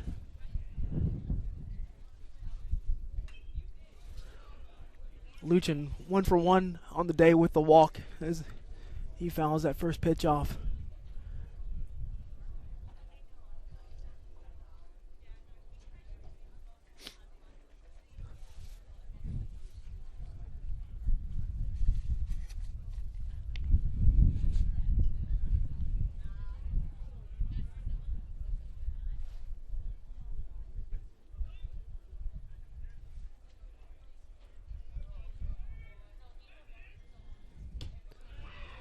As the second pitch is taken high to even the count 1-1.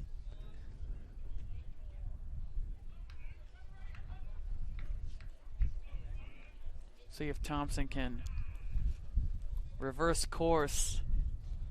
Luchin led off the 4th inning where 4 consecutive Bearcats reached. See if he can take care of the Bearcats center fielder as he's ahead in the count now. 1 ball, 2 strikes.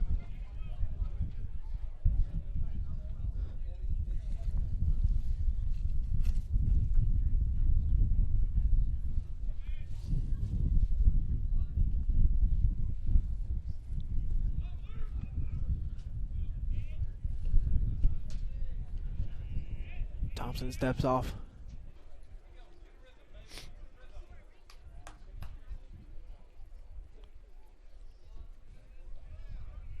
And now comes set. As the 1-2 pitch misses low. To even the count at 2-2.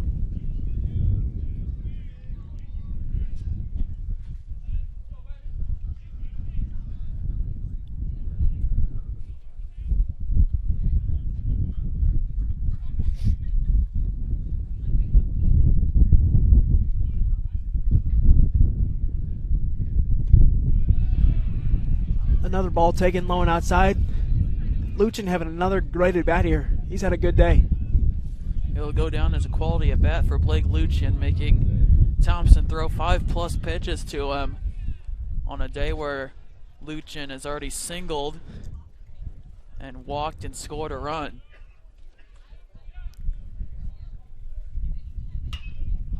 The 3-2 is popped up on the right side of the infield.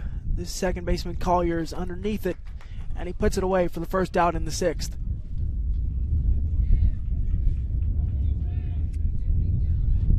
Nice job for Thompson to come back. He knew he had to throw he knew he needed to throw a strike, but he didn't throw a meatball right down the plate that Luchin could tee off on. He gets him to swing underneath it and pops it up to Collier on the infield.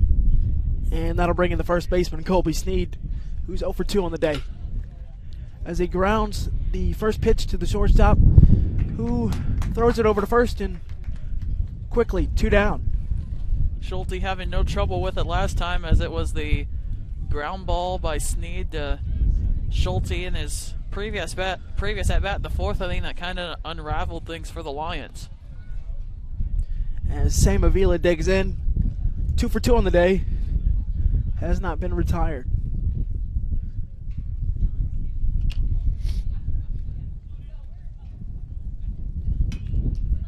First pitch is fouled straight back, and the count 0-1.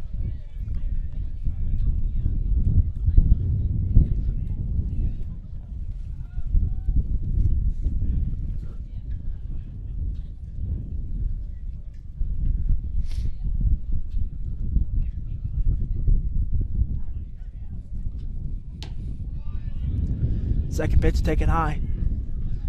Evens the count.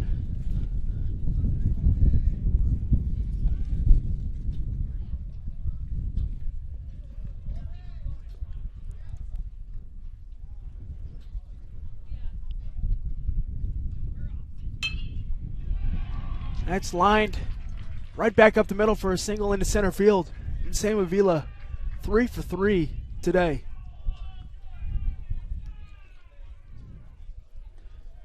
Yeah, Avila really seeing the ball well out of Thompson's hands. And all of his at-bats have been hit to center field, so not only seeing the ball well, he's timing it up, hitting it right back up the box into center field. He has 3 of the 6 Southwest Bearcats hits today. And the designated hitter, Josh Torrance, steps up. And again, a first pitch lined into center field as the runner is cut down at third base on a nice throw. And you never want to make the first or third out at third base. And it's done there, but nicely executed by the Lindenwood Lions. So a couple of hits and no runs as we remain tied.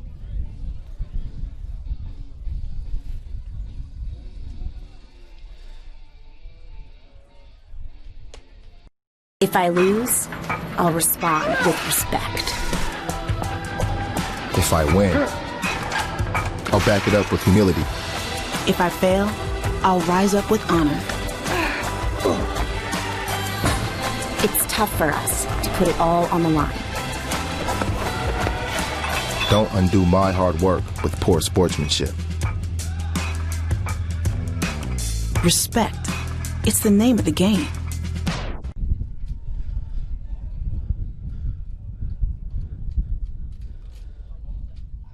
Hello, this is John Porter, president of Lindenwood University. I want to wish all GLVC students the very, very best this year. I hope you're rooting for your team. Go Lions. Welcome back for the bottom half of the 6th inning. Let's see if the Lindenwood offense can get something going here, as they got 2 early runs in the 2nd inning, but nothing since. It'll be Collier, Mogg, Rivetta, and McCarter if anyone reaches. First pitch taken upstairs for a ball. Collier 1 for 2 on the day. Taken outside. Ahead in the count, 2-0.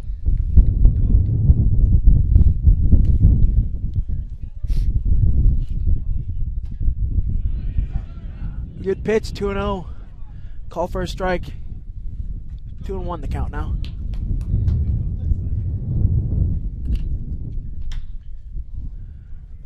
Collier, fly ball into left. Left fielder drifts back. That would be Hobbs as he puts it away for out number 1.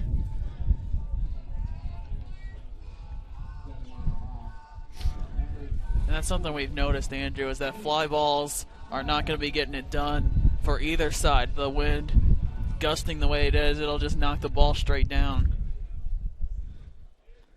This is the day you got to hit line drives.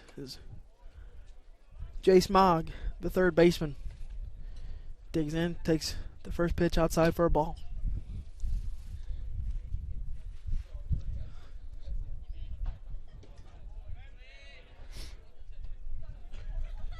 Second pitch taken low, and he's ahead in the count, 2-0.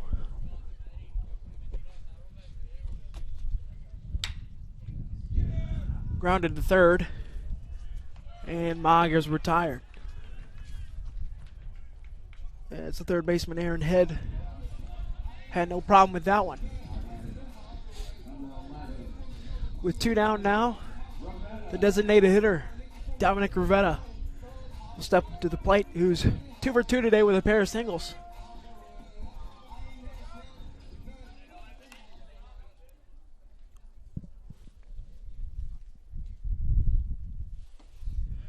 And first pitch is in for a strike.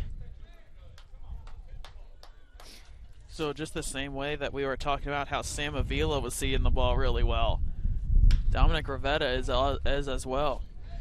As he Flies it out to center field, right at the center fielder.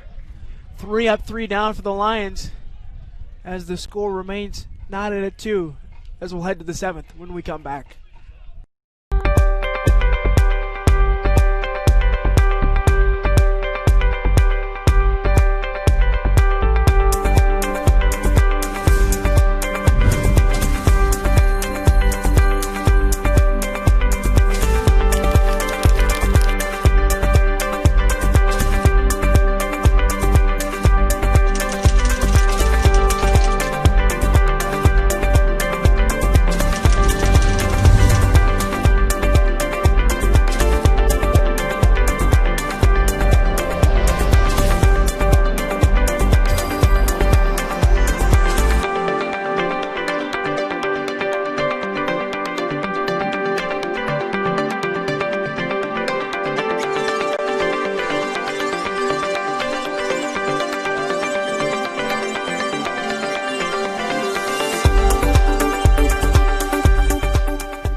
Welcome back to the Lou Brock Sports Complex on the campus of Lindenwood University. My name is Joey Messenbrink. Alongside me, Andrew Honerkamp, bringing you the first ever GLVC conference game for the Lindenwood Lions.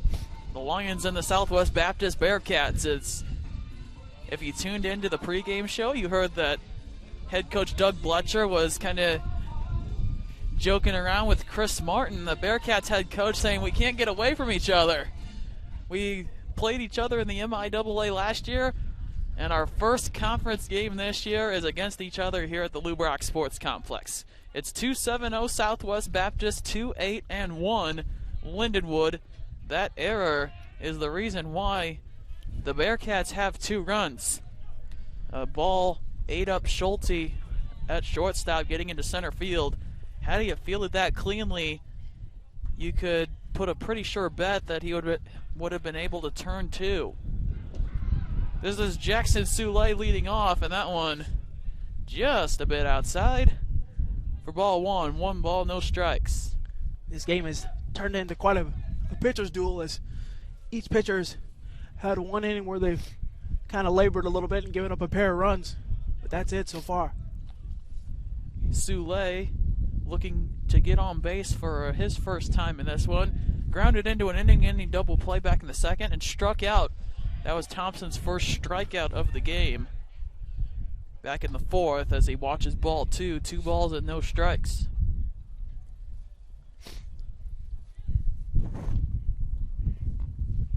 Straight away infield, outfield for the Lindenwood Lions. The 2-0 pitch from Thompson. Cut on and missed by Soule. 2 balls and 1 strike.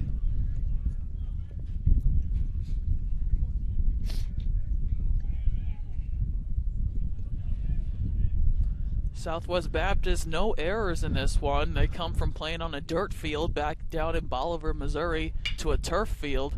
Ground ball to Schulte. Scooting to his left, makes the catch over to Krebs for out number 1. That had to be a little bit of a sigh of relief for him. As you mentioned, the air being big makes that play there. Yeah, and it seems like the ball finds you when nothing's going right. And I mentioned it was the error that allowed Sneed to reach. Here's the error that allowed Sneed to reach in the 4th. Sneed grounds out to Schulte in the 6th. Colby able to make the play, though, and retire Sneed, as he does Soule here in the top of the 7th. No balls and 1 strike. And the pitch from Thompson, just off the outside corner. 1 ball and 1 strike to Blake Hobbs, the Bearcats left fielder. He's got a hit on the day, 1 for 2, singled, stranded at third, back in the 3rd, and he lined into a double play to end the 4th. 1-1 pitch, downstairs for ball 2, 2 balls and 1 strike. His 80th pitch of the day. He's been pretty efficient so far. 22 came in that 4th inning.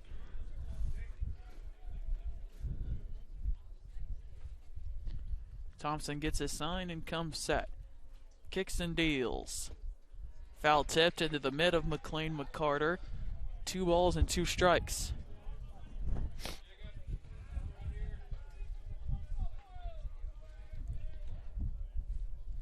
Thompson faced 3 batters in the 5th, faced 4 batters in the 6th. Got 1 out here in the top of the 7th. Foul tipped and McCarter couldn't squeeze it.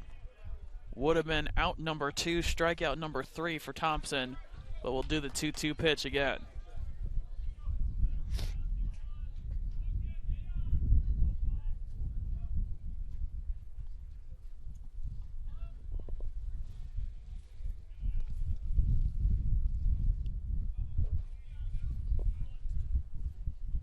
Two pitch on the ground to Schulte at short. Charges hard. Cross to Krebs at first for out number 2.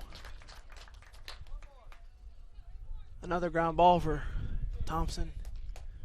He seems to be a ground ball specialist, and 2 for 2 for Schulte this inning, making plays.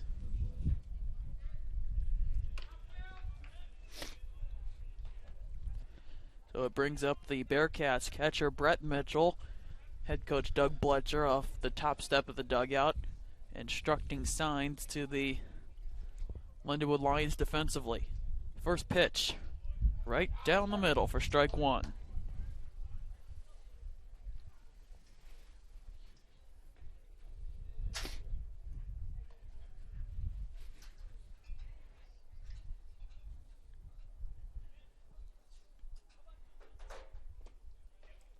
Oh, 1 pitch, low and inside for ball 1. 1 ball and 1 strike.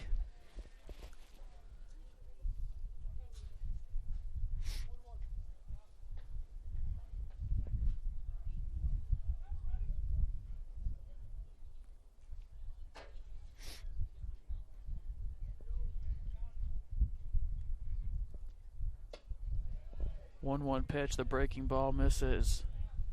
Way outside, 2 balls and a strike. Thompson's done a nice job keeping hitters off balance today. Only 2 strikeouts, but he's pitching to contact. Got quite a few ground balls. This one on the ground. Past the third base bag. Count evens at 2 balls and 2 strikes. Thompson with a chance to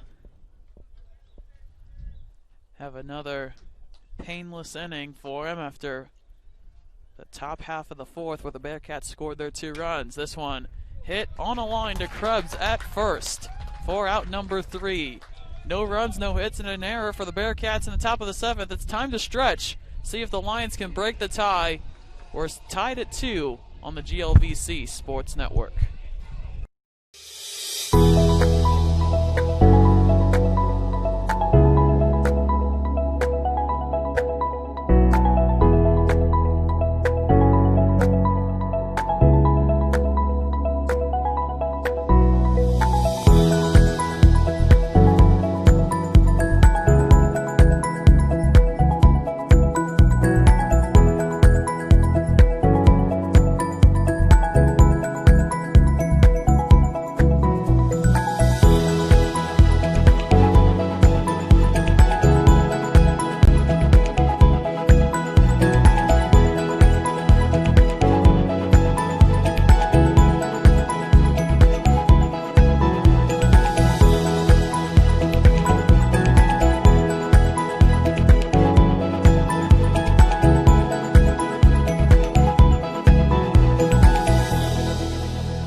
Bottom of the 7th inning upcoming after Jacob Thompson and the Lindenwood defense was able to hold the Bearcats scoreless on 3 batters.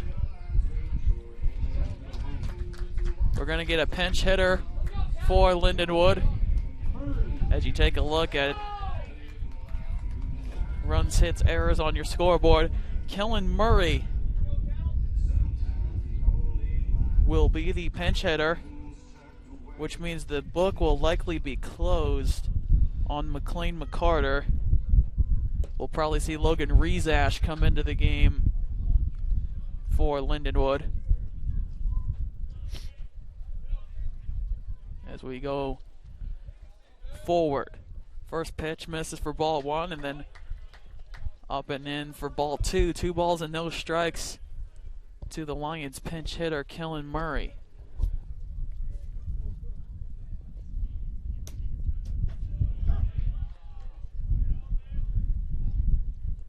That one finds the strike zone. As Murray sees his first strike, 2 balls and a strike. Hardy cut there. Count evens at 2-2 as Murray comes up empty. Kellen Murray, a 143 hitter in the 6 appearances he has made. He has a run on 2 hits. A .385 on base percentage. That one's fouled back. Count remains 2 balls and 2 strikes.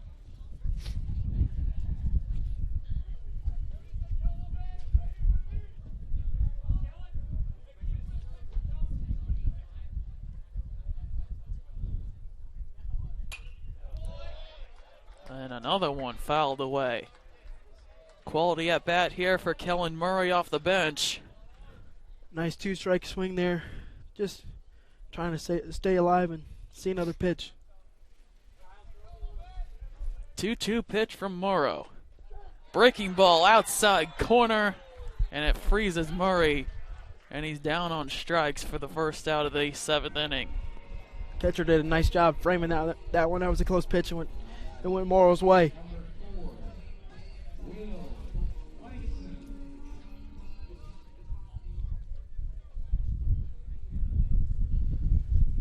So a strikeout looking. First strikeout of the game for Morrow. And now Langston takes a first pitch strike. 0-1. 0-1 pitch. In there for strike 2. No balls and 2 strikes.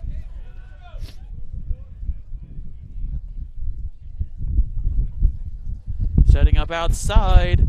Pitch works its way back towards the middle but stays downstairs for ball 1. Working quickly is Morrow. He gets Langston to cut on and miss. Back-to-back strikeouts, and there are 2 out.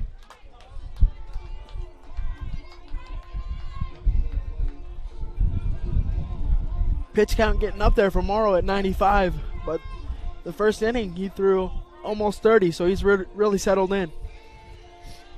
Ever since that first inning, the first 2 innings really, he's faced 5.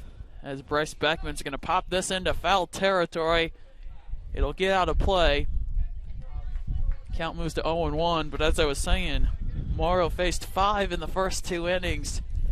After that, 4 in the 3rd. He did have a 4th inning where he faced 5 hitters. Then he settled in and retired the Lions on 3 batters. Beckman fouls this away at the plate, and the count quickly moves to 0-2.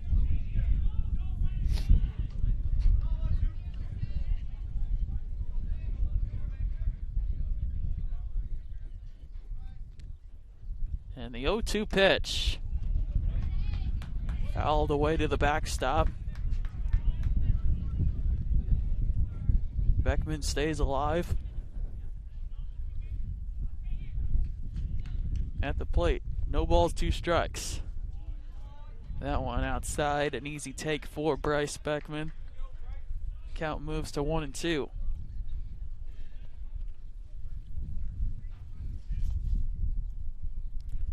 1-2 pitch. This time he gets Beckman to swing through it. Probably would have been ball 2. But a strikeout. And Morrow strikes out the side here in the 7th. No runs, no hits, no errors. We go to the 8th, still tied at 2 on the GLVC Sports Network. 5 national championships equals the best in collegiate athletics. These trophies are not given. They must be earned. The 2020 NCAA Division II National Championships Festival, May 12th through 16th in St. Charles, Missouri.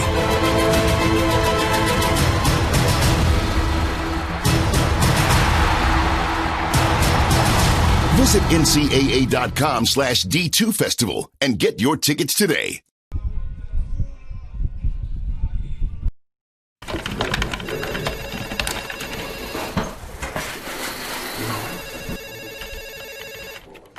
Doesn't look like it's Tyler's day today.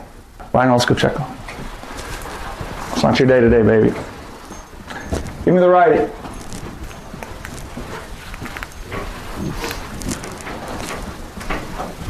Get done for us, big guy.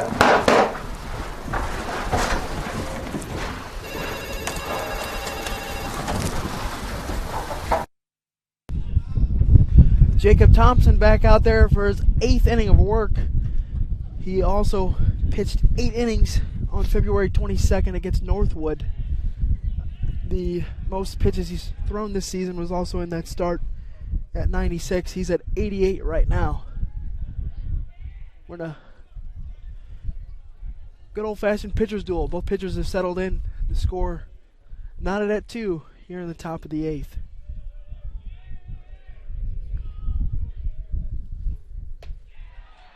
As the third baseman, Aaron Head, will lead us off. Takes the first pitch outside for a ball.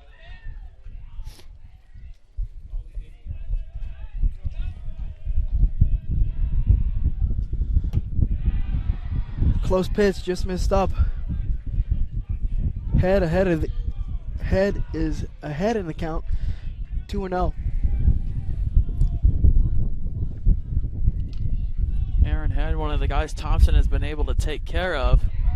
And I think Head was looking for time to be great, that he steps out, watches a called strike.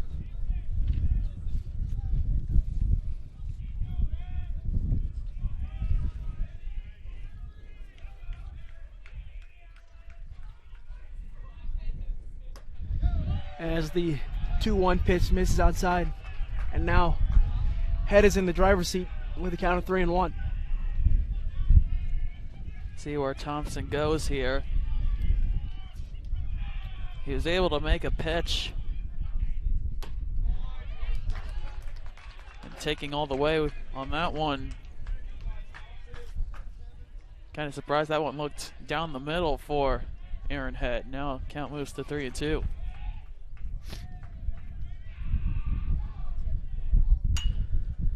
As that one is grounded the right side to Collier. He has no trouble with it and retires Aaron Head for the first out here in the 8th. A nice job by Thompson coming back, as we mentioned, being down in the count 3-1 to retire Head. And that'll bring up the top of the lineup, the shortstop, Langdon Gordon, who's 0 for 3 on the day. We do have a substitution with Murray pinch hitting. Logan Rezash has moved in behind the plate.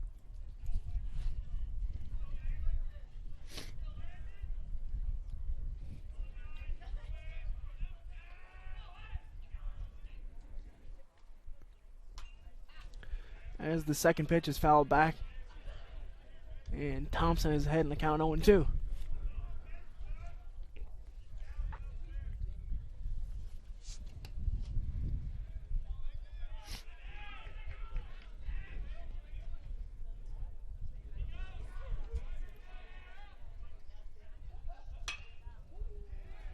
As that one is lined into center field, but right at him for out number 2. Put away by Bryce Beckman. And again, another case where if you're going to hit it in the air, you better hit it on a line drive. The wind's going to knock it down and make it an easy play for the outfielders out there. As we've warmed up a little bit, 61 and partly cloudy in St. Charles, but a southerly breeze at 11 miles per hour is what's knocking the baseballs down to make them easy to play for the outfielders. The center fielder, Blake Luchin, has had a good day, 1 for 2. Takes the second pitch over for a strike. And again, it's 0-2. Looking for another quick, efficient inning is Thompson.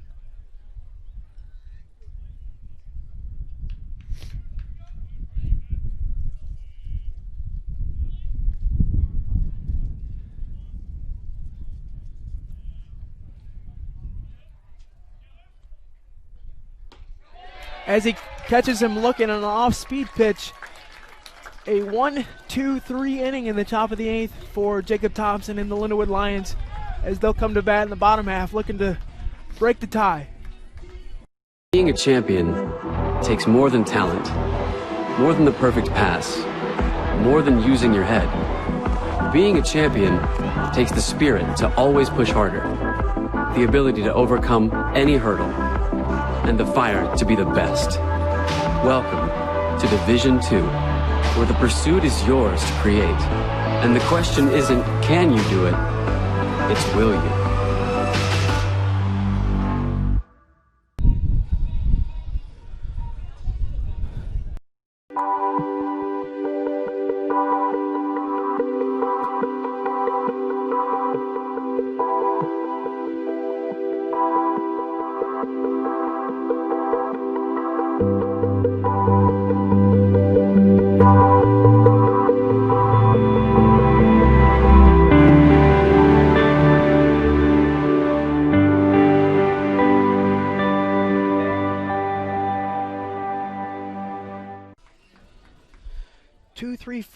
In the Lindenwood order in the bottom half of the 8th inning.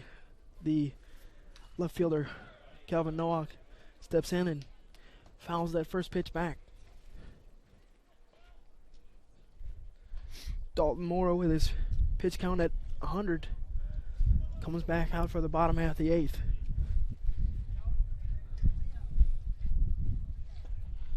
And a swing and a miss on the 0-1 pitch. Makes it 0-2. Nowak 1 for 3 on the day.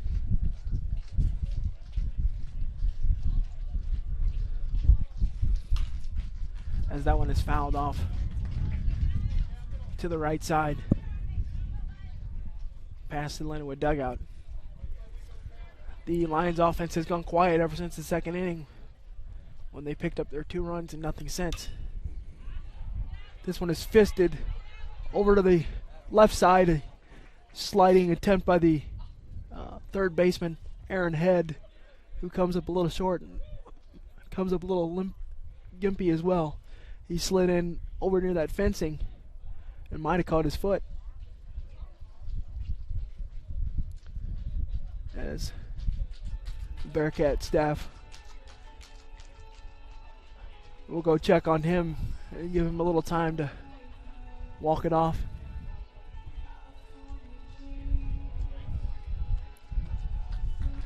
Looks like he's going to stay in as he heads back toward third base. The count remains 0-2 on Nowak.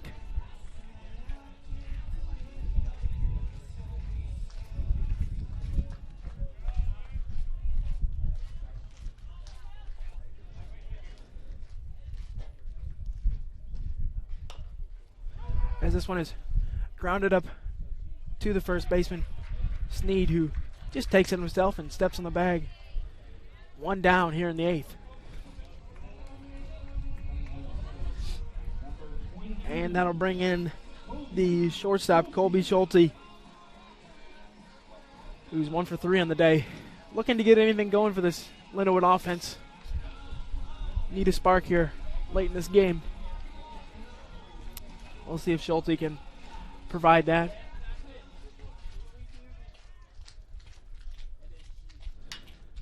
As he lines the first pitch into center field, but that'll hang up for the center fielder, Luchin. And quickly, 2 down here in the 8th.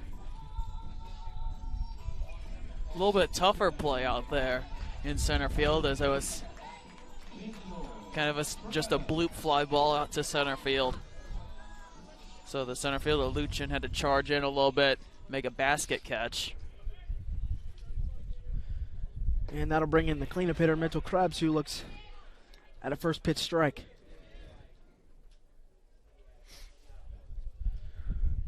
Dalton Morrow's pitch count is well over 100 now, but he does not show any signs of tiredness or slowing down.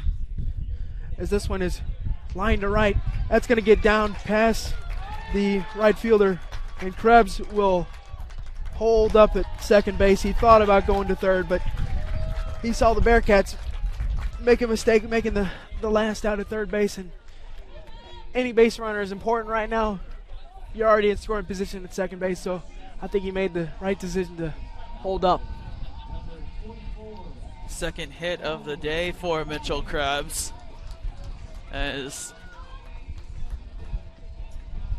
Yeah, you make a good point. The last time the Lions tried to advance, you can say when Bryce Beckman tried to move to third, got thrown out.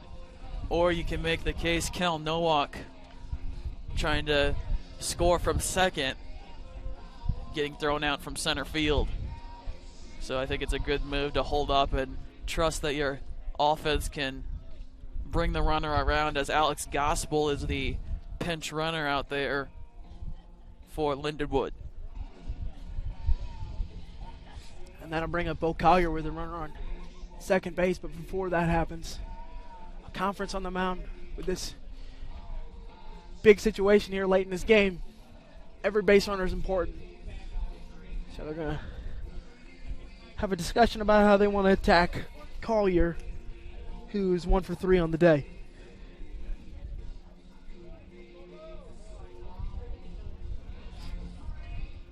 We mentioned he's having a great start to this season. Came into this game leading the team in hits, batting .395. Let's see if he can come through here. As Morrow stays in and Collier digs in, and they're ready to face off.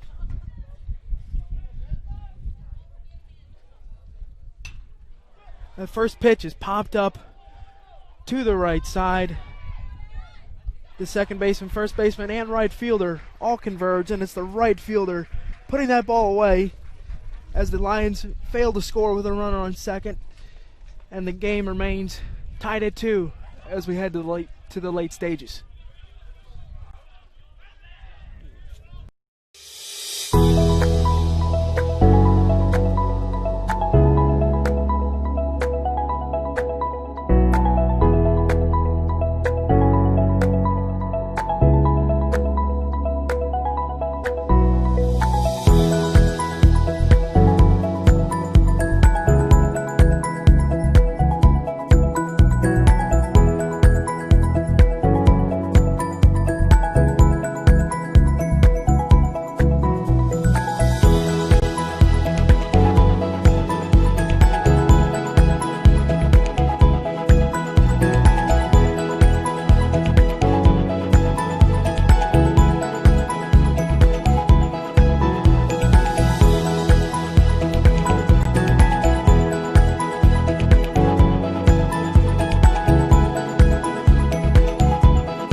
Top of the 9th inning.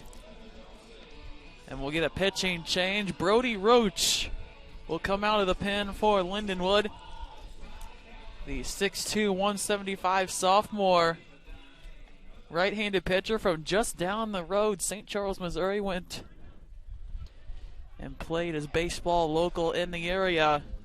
He will get the ball, which means it closes the book on Jacob Thompson. Will get you those numbers in just a bit. It'll be Sneed, Avila, and Torrance. If anybody gets on, Jackson Soule will bat. First pitch right there for strike one from Brody Roach. No balls and 1 strike. That should close the book on Jacob Thompson. It does. Breaking pitch misses. 1 ball and 1 strike. Thompson, 8 innings pitched through 100 pitches even. 7 hits, 2 runs, 1 earned, 1 walk, 3 strikeouts. Facing 29 batters through those 8 innings. 1-1 pitch. Breaking pitch inside corner for strike 2. 1 ball and 2 strikes. It was a nice outing from Thompson, keeping his team in the ball game. Let's see if Roach can keep the momentum going for the pitching staff. Brody is set. The 1-2 pitch is fouled away off towards the softball diamonds. We'll do it again. Brody, in his 4 appearances, 2-0 with a 2.08 ERA. He's thrown 13 innings, 7 hits, 4 runs, 3 of them earned, 1 walk, 10 strikeouts. Opponents are hitting 146 against the sophomore right-hander. That one misses for ball 2, 2 balls and 2 strikes.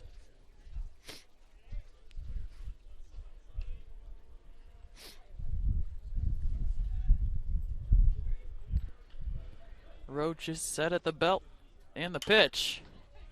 Again, it's hit out of play off to the left. Rivetta was giving chase. And so the pinch runner employed by head coach Doug Bletcher in the bottom of the 8th will eliminate the, assumedly probably eliminate the DH as Rivetta, who was DHing, comes into the game. This one hit in the air. Right center field, Beckman ranges over to make the catch for out number 1.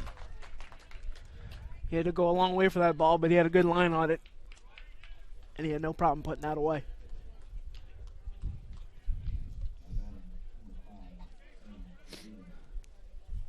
With 1 down, it brings up Sam Avila, the Bearcats' second baseman. See if Brody Roach can figure out a way to get Avila out. He's singled in all 3 plate appearances, 3 for 3 on the day. Was part of an inning-ending double play in the 2nd, stranded in the 4th, and was thrown out at third base to end the 6th. In the air to right center field again, Bryce Beckman out there. 1 pitch and 2 outs. Been a busy guy today, Beckman. Quickly 2 down for Roach. And all it took was 1 pitch from Brody to retire Sam Avila for the first time. It brings up Josh Torrance, the DH for the Bearcats. Roach set at the stretch, and the first pitch right down the middle for strike 1. No balls and a strike.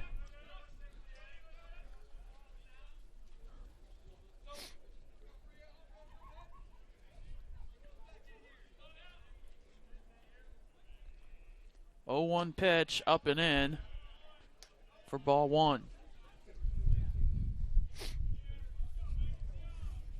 Looking ahead to the Lions, who they have, it'll be Mag, Rivetta, and Rezash coming up in the bottom of the 9th.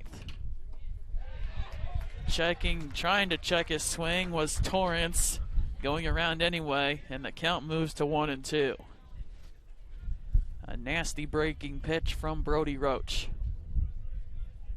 1 ball, 2 strikes, and 2 outs. Here's the pitch on the ground to Schulte at short. Couple steps to his left, across to Rivetta at first, and a 1-2-3 inning for Brody Roach out of the pen. We go to the bottom of the 9th, and a chance for the Lions to walk it off. Tied at 2 on the GLVC Sports Network.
Bottom of the 9th inning, it'll be Jace Mag to lead it off for the Lions. First pitch from Morrow is outside for ball 1. Mag starts ahead in the count, 1 ball and no strikes.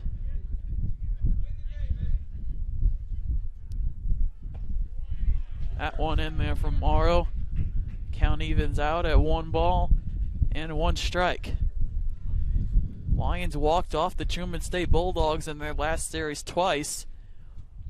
Once on Saturday night once on Sunday afternoon as Mag cuts on and misses. And Morrow moves ahead in the count. 1 ball, 2 strikes. The pitch.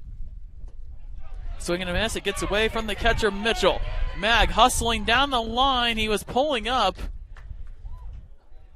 And he does get to the bag. We'll wait on the scoring. A drop third strike and he reaches. But Mag was pulling up short of that bag. And now the attention turns as the medical staff goes to attend on Jace Mag. Looked like he was reaching for the back of his leg, obviously. Anytime you pull up like that, that's kind of the first thing that pops in your head. Hopefully he's all right. Lions have plenty of depth. It's one of the largest rosters, at least in my time here at Lindenwood, that I have seen. But for the sake of Jace Mag, you hope that he's okay and he'll be able to stay in the game, but he is going to be lifted.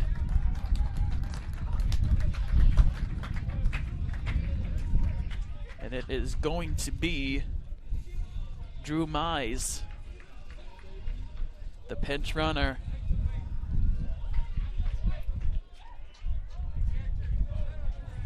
Hopefully that's just precautionary. Maybe getting somebody on base who they know will be able to run. You never want to see anybody get hurt on any plays. But that could be a break for the Lions, as every base runner's been few and far between and is important here, especially in the bottom half of the 9th inning. Drew Mize has come on to pinch run a couple of times previously during the season for the Lions. Big lead over there. Rivetta shows bunt, pulls back for ball 1. 1 ball, no strikes. 2 for 3 today. I might want to see if he can drive the ball, but you obviously don't want to ground into a double play. And if he does execute, you can potentially have a runner on second with 1 out.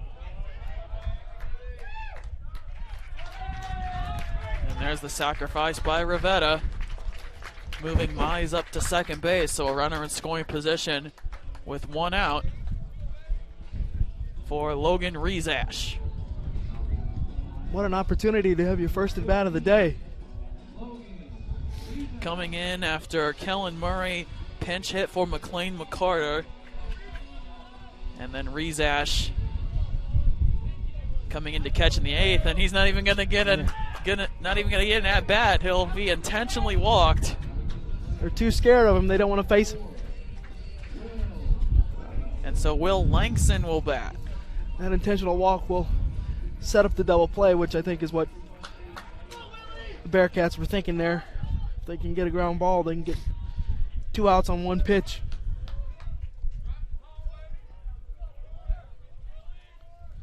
And you have a lefty on lefty matchup as well. They might have just liked that matchup better.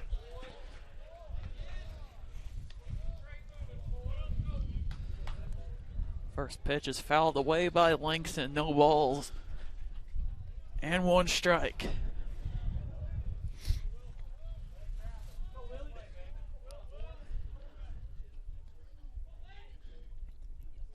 Langston looking for his first hit. 0 for 1 on the day. Showing bunt. Breaking pitch misses low and away. 1 ball and 1 strike. I think the catcher Mitchell and Dalton Morrow had a little bit of a cross up there. Langston with a sacrifice back in the 2nd. He was hit by a pitch in the 4th, struck out swinging in the 7th. Morrow set at the belt, looks back to Mag at 2nd, and the pitch on the inside corner. 1 ball, 2 strikes.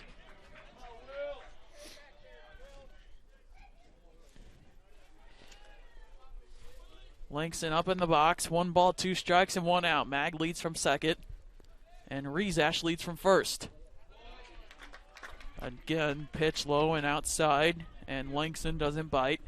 Count evens at 2 balls and 2 strikes. Pitch count for Dalton Morrow at 116. He's really digging deep into the tank. 2-2 pitch, foul tipped into the mid of Mitchell. It'll go as a strikeout. The second time Langston has struck out. 2 outs, bringing up Bryce Beckman.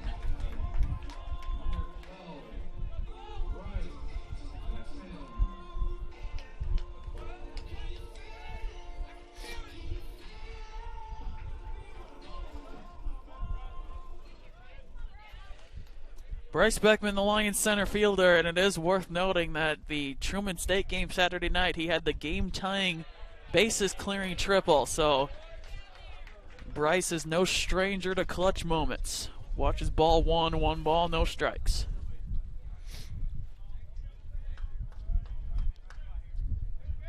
Morrow set, 1-0 pitch. Gets Beckman to drop to a knee, swinging and missing, 1 ball, 1 strike.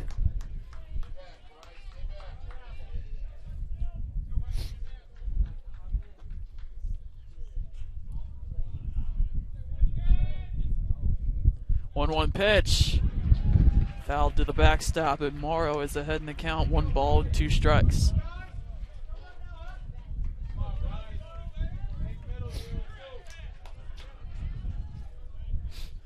One ball, 2 strikes, and 2 outs. Mag leads from second. Rezash from first. The pitch. Swung on and missed for strike 3. Morrow gets out of the inning. No runs, no hits, and no errors. Lions strand 2 in the 9th, and we are headed for free baseball. Extra innings ahead. We're tied at 2 on the GLVC Sports Network. Throughout my life, it's always been family, faith, and football. My father taught me how to play the game. My brother provided me the blueprint, and my mother showed me how faith can be one's greatest strength.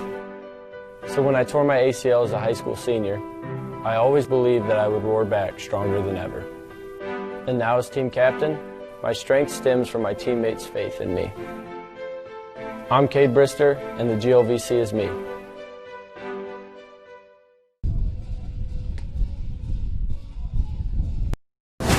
Five national championships equals the best in collegiate athletics. These trophies are not given. They must be earned. The 2020 NCAA Division II National Championships Festival, May 12th through 16th in St. Charles, Missouri.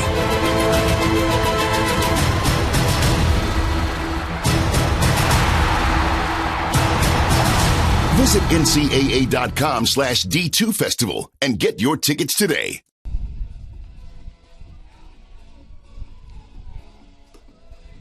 Welcome back to the Lou Brock Sports Complex, and hopefully it's just precautionary, but Johnny Herman has entered into the game for Jace Mag. And you hope nothing is seriously wrong, as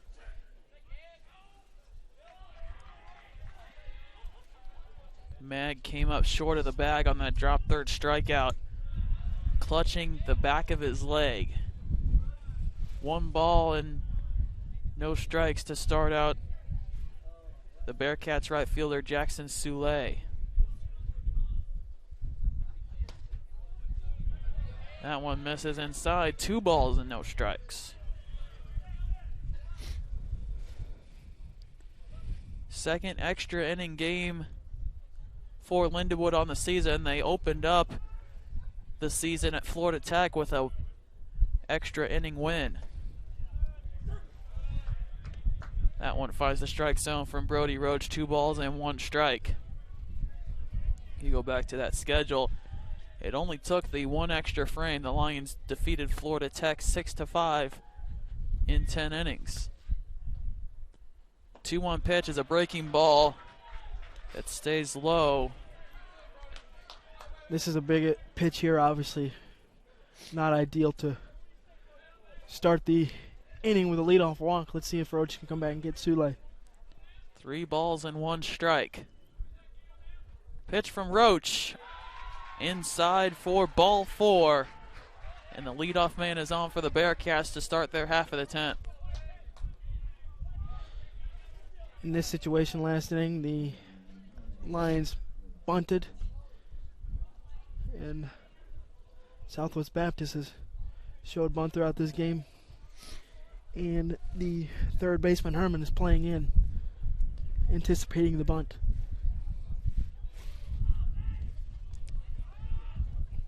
Herman well in on the green turf of the infield. Instead, Roach will check on Soule at first, getting back in, standing up.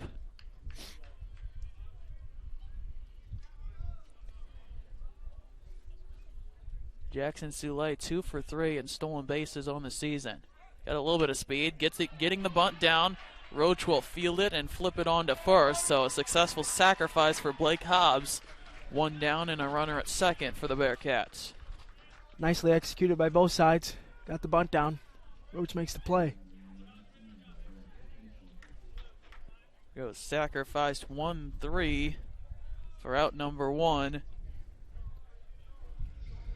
And it's Brett Mitchell, the catcher, that will bat with one out and a runner in scoring position. But first, head coach Zach Pierman, or pitching coach, excuse me, Zach Pierman will head out to the mound to have a discussion with his young right-hander. Gives us a chance to look around the GLVC scoreboard. William Jewell defeated Lewis 9-8, a close one down there in Liberty, Missouri. Maryville leads McKendree 7-5 in the ninth. Umsel defeated Drury 7-4. And an offensive explosion out in Springfield, Illinois. Southern Indiana leads Illinois Springfield 16-11 in the ninth. Bellarmine defeated Quincy 9-5. Rockhurst leads Missouri State 4-2 in the ninth inning as well. Lewis and William Jewell, their second game of the doubleheader has gotten underway. Lewis leads 4-1 in the second inning down in Liberty, Missouri. First pitch to Mitchell, misses low and away. 1 ball and no strikes.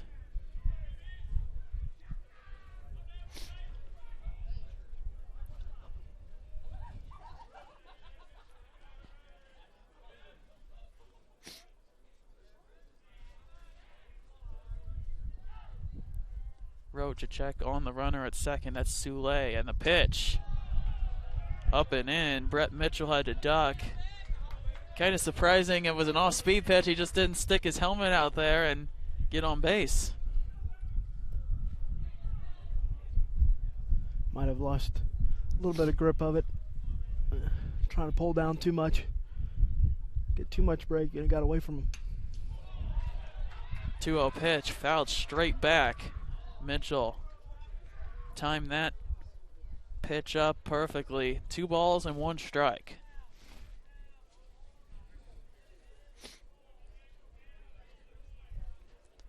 Straightaway infield and outfield for the Lions. Roach looks in, gets the sign from Rezash. 2-1 pitch.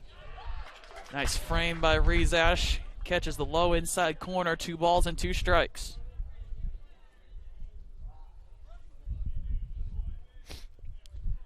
Third baseman Aaron Head on deck for the Bearcats. Roach from the belt, the 2-2 pitch. Breaking ball, grounded foul past the third base bag. Nice play in the third base coaching box by the Bearcats coach. Count remains 2 balls and 2 strikes.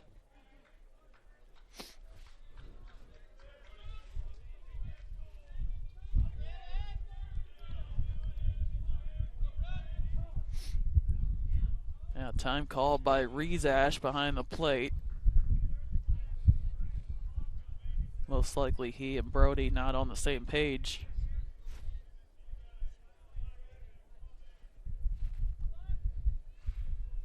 Now they come to agreement. Brody gets his sign, comes set.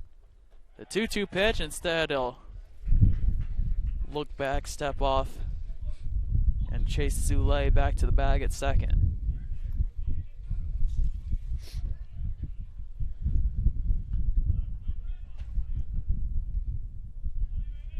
2-2 pitch. Lined into center field. Bryce Beckman will make the catch. And he's going to run it in and flip it ahead to Schulte. It's an inning-ending double play, and a case of not knowing the situation, how many outs. Soule is doubled off. That's the second time today that a Southwest Baptist Bearcat base runner has been doubled off. And so that ends the inning and ends what could have been a chance for the Bearcats to take a lead with a runner in scoring position. No runs, no hits, no errors in the Bearcats' half of the 10th. We go to the bottom of the 10th, a chance for the Lions to win it on the GLVC Sports Network. From court to court and lane to lane, under the lights or under the sun. No one delivers Division II sports like NCAA.com. The center of D2 is inside the NCAA.com hub, with exclusive highlights of every sport and live broadcasts of every Division II championship found nowhere else. Make NCAA.com yours, the home of Division II college sport.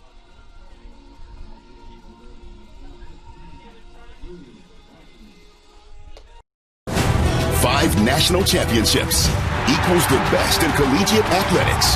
These trophies are not given. They must be earned. The 2020 NCAA Division II National Championships Festival, May 12th through 16th in St. Charles, Missouri.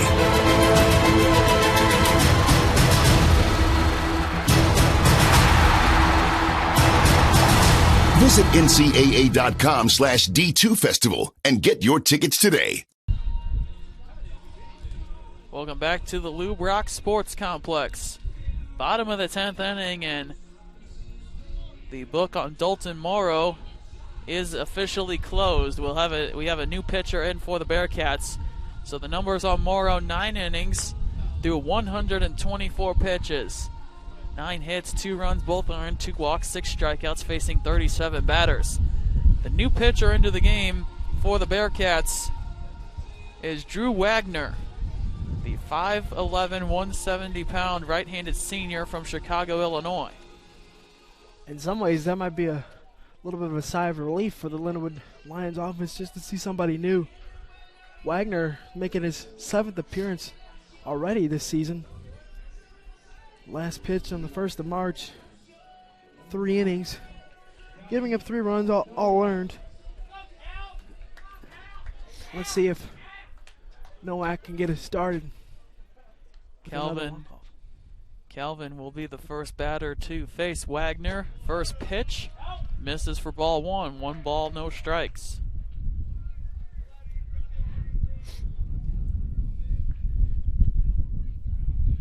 Nowak does have a hit back in the 3rd to lead off that inning.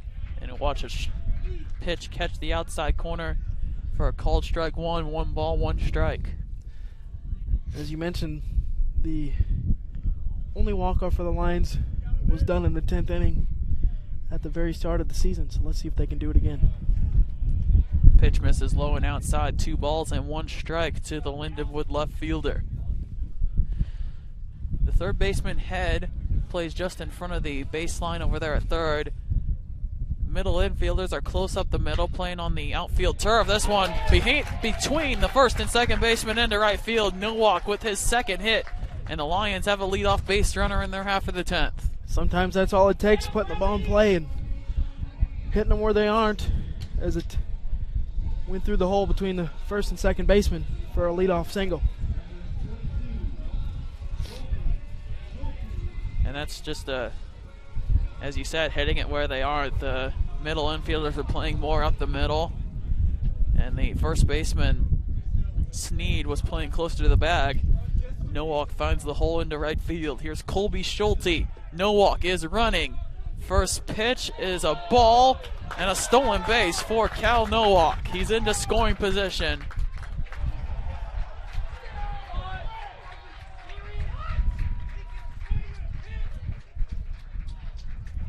And I think they're going to say somehow Colby must have interfered with the throw of catcher Mitchell for some reason, and head coach Doug Bletcher not happy. Well, it looked like a hit and run, so he was trying to lunge for that ball, and his momentum kind of took him forward out in front of the plate. Not really a whole lot that Schulte could do there. And that's kind of a tough call in this situation.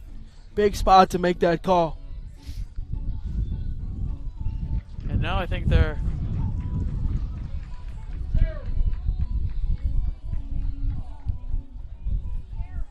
So I think it is an interference call, and Bletcher had the option of either saying Nowak was out or Schulte was out. It goes batter's interference.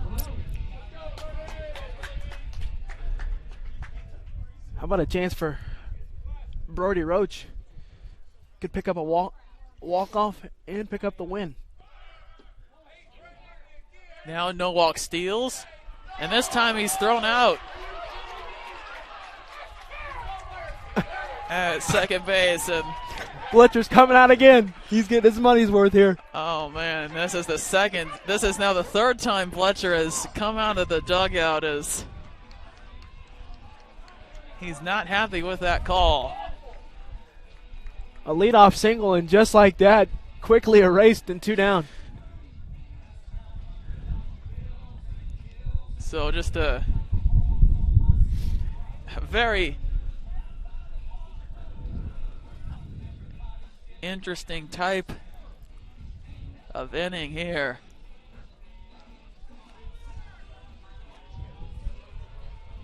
So it'll be a ball and no strikes for Brody Roach. Will throw the second out up there.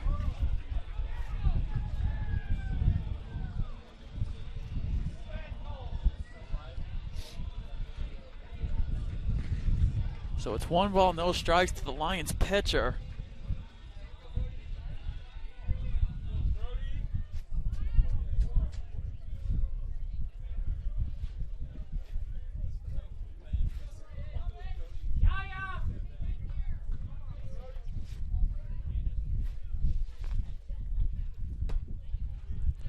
That one misses for ball 2. 2 balls and no strikes.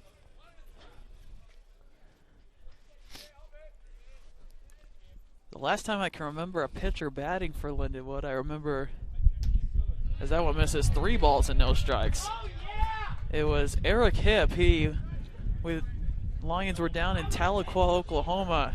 Eric Hipp came up, had a single and a couple RBIs, and the bench just went nuts. 3-0 pitch in there on the inside part, 3 balls and a strike. It obviously doesn't happen very often. And I would think you'd be taking it again here, but you never know. 3-1 pitch, taking all the way. Brody gets on base with a that? walk.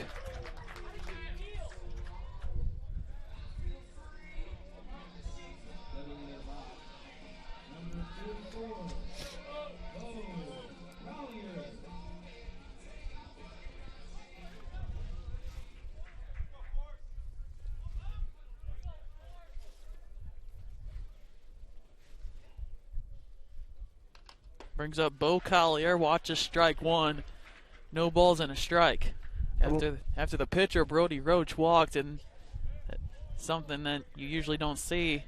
Most of the time pitchers don't take the bat off their shoulder, so you usually see pitches just right in there. The Lions have tried to do quite a bit of running today, but I wouldn't expect anything here. Not much of a lead for Roach over there at first.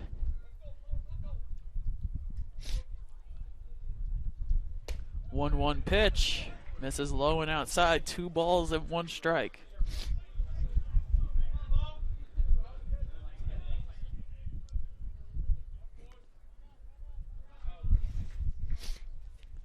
Although now Brody being given a glove to wear on his hand. We'll see if that changes anything. Takes maybe a couple more steps to the right. A little bit bigger lead, 2-1 pitch, swung and a miss by Collier, 2 balls and 2 strikes.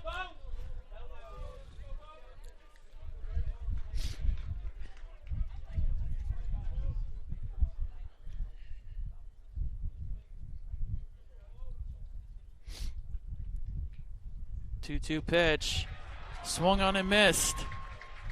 And that ends the Lions half of the 10th inning. It goes no runs on a hit, no errors.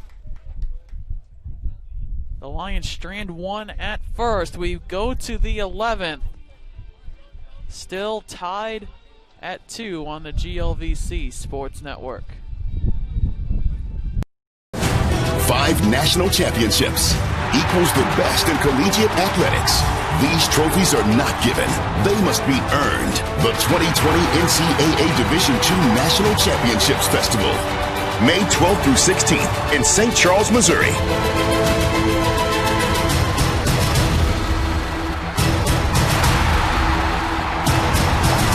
Visit ncaa.com/D2 Festival and get your tickets today.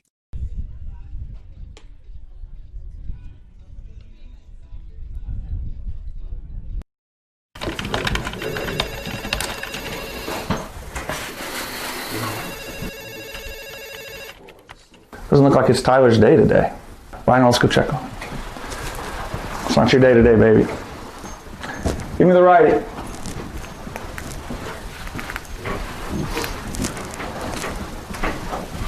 Get done for us, big guy.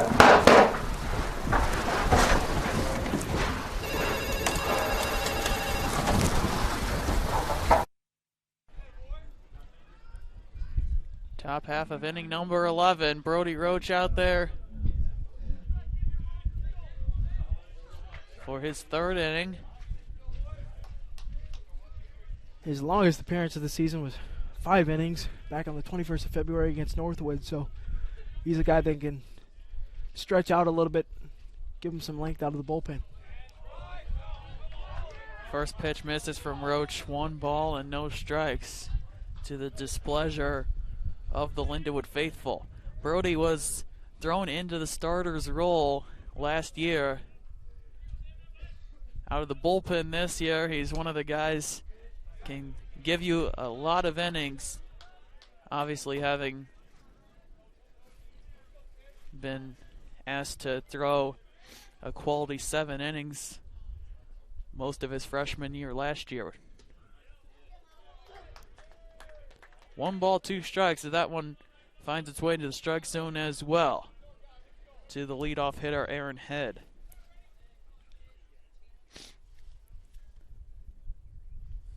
One-two pitch, bounces in front of Rezash. He blocks it.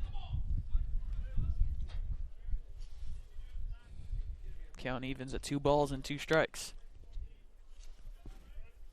Top of the order, Langdon Gordon waits on deck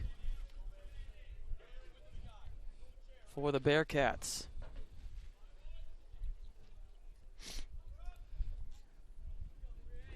Game started exactly at 1 as we are 2 hours and 31 minutes into this one. Called strike 3 on the outside corner. Roach picks up his first strikeout, and there is 1 out in the Bearcats half of the 11th. Roach looks sharp, coming out of the bullpen, picking right up where Jacob Thompson left off. Back to the top of the order, Langdon Gordon. He's been kept in check by the Lions pitching. 0 for 4. On the ground, it will find its way into right field. Rivetta decided to go and run cover first base instead of trying to make a play. So it goes as Langdon Gordon's first hit. Very similar to Cal Nowak's hit in the bottom half of the 10th, just found a hole.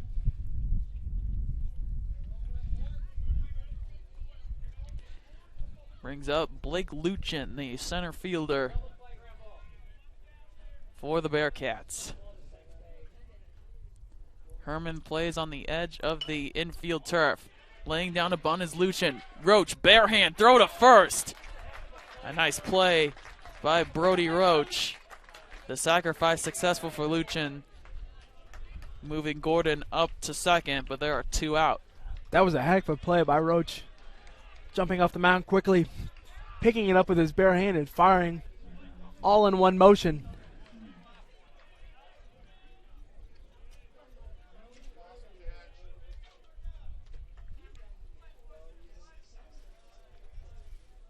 2 outs and a runner at second is Colby Sneed.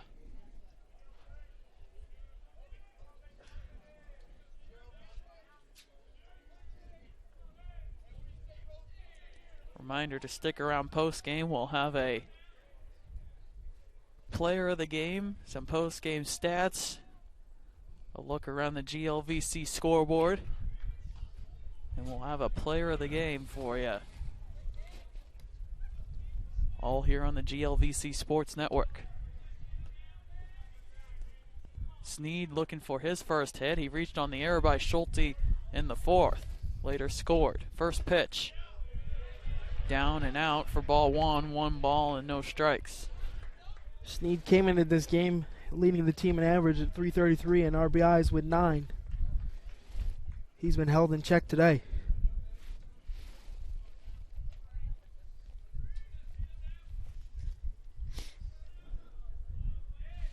Roach is set, looks back.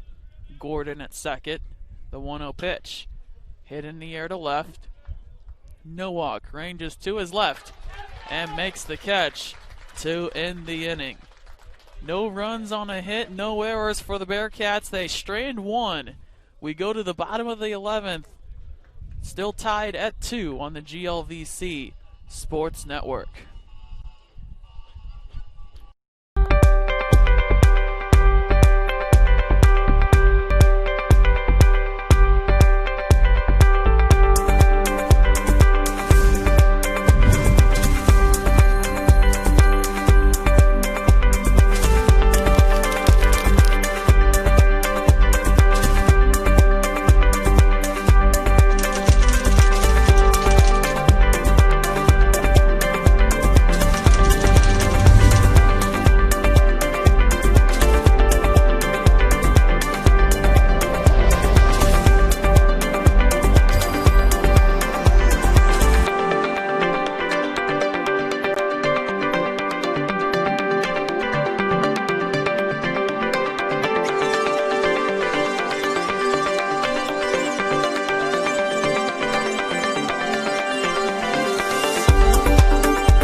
Bottom half of inning number 11 at the Lou Brock Sports Complex. My name's Joey Messenbrink. Alongside me, Andrew Honerkamp.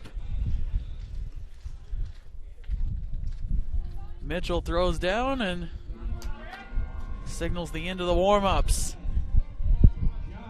Johnny Herman will get his first at-bat coming in for Jace Mag. We hope he's okay. Grabbing the back of his leg near where obviously the main concern when you see that would be a hamstring type thing. Mag pulling up, running out to first base. We hope he's okay. First pitch swinging is Herman. Pops it up the chute. Mitchell throws the mask, goes to the net. It goes over the top. Landing on the roof of the press box, out of play for strike 1. No balls and 1 strike.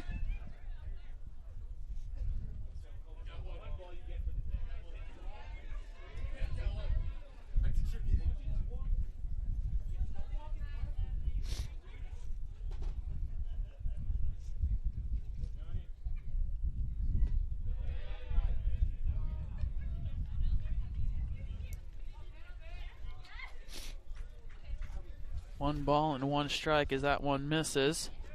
Herman 0 for 5 on the season. Would be a nice time to pick up his first hit.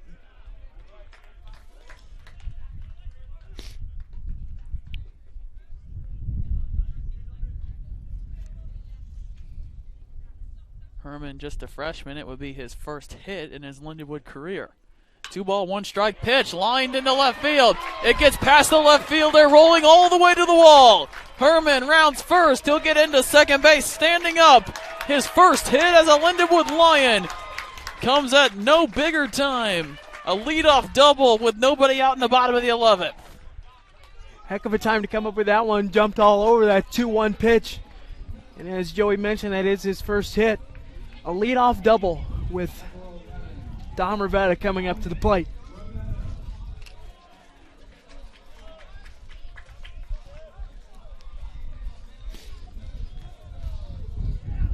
That brings out a meeting to the mound, a meeting with everybody. Probably strategize where you want to go with this baseball. At first, the corner infielders of Head and Sneed were playing in, and the middle infielders Gordon and Avila were playing middle depth up the middle. Rivetta 2 for 3 on the day. Last time he was in this situation, he did go ahead and bunt. And I think that's what they're talking about here in this conference.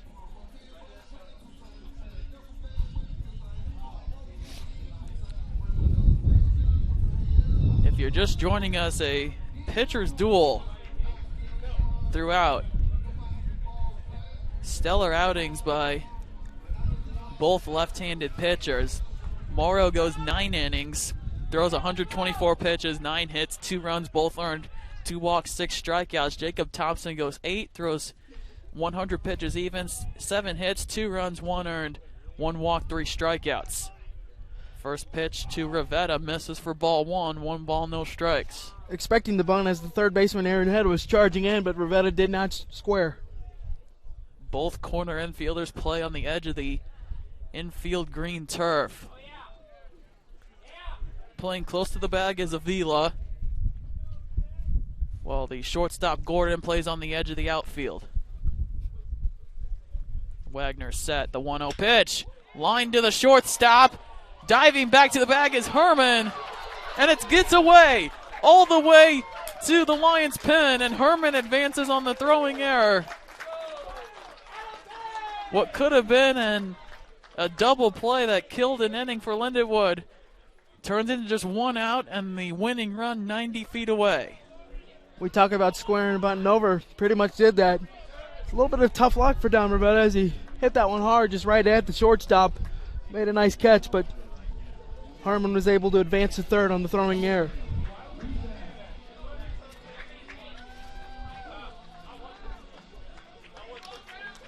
The last time Rezach was up, he didn't even face a pitch. They intentionally walked him, and now the infield is drawn in.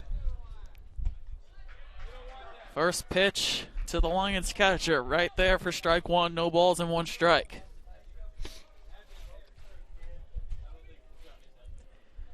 Rezach, McLean McCarter started. Murray pinch hit for him. This one up the middle, past the shortstop, and the Lions walk it off. Logan Rezach, his first hit of the afternoon, comes in the bottom of the 11th inning, and the Lions win this one 3-2. They love the drama. They love the walk-off as Rezach comes through for their second walk-off in just a short amount of time, as the Lions take this first game 3-2 in their first conference game of the season.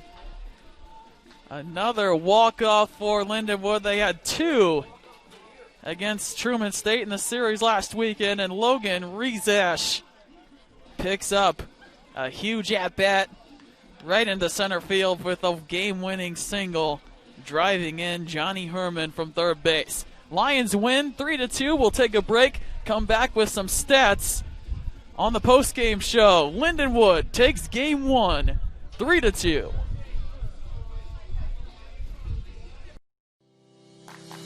Off the field or off the court, before and after the game.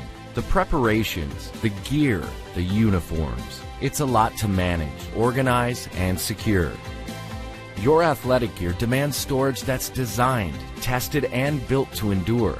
One company has taken lockers and storage solutions to the next level for functionality, durability, sanitation, security, and team pride. We are GearBoss.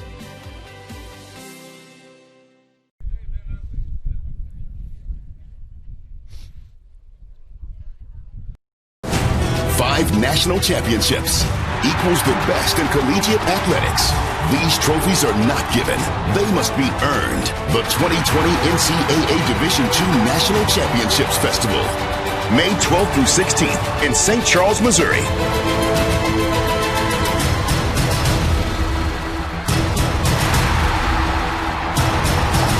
Visit ncaa.com/D2Festival and get your tickets today.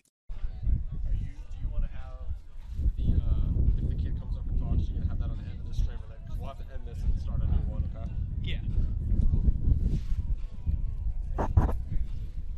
Welcome back to the Lou Brock Sports Complex. Lions win on a walk-off single by Logan Rezash. To win it, we'll take a look at some stats. First, we'll look at the stats for Southwest Baptist.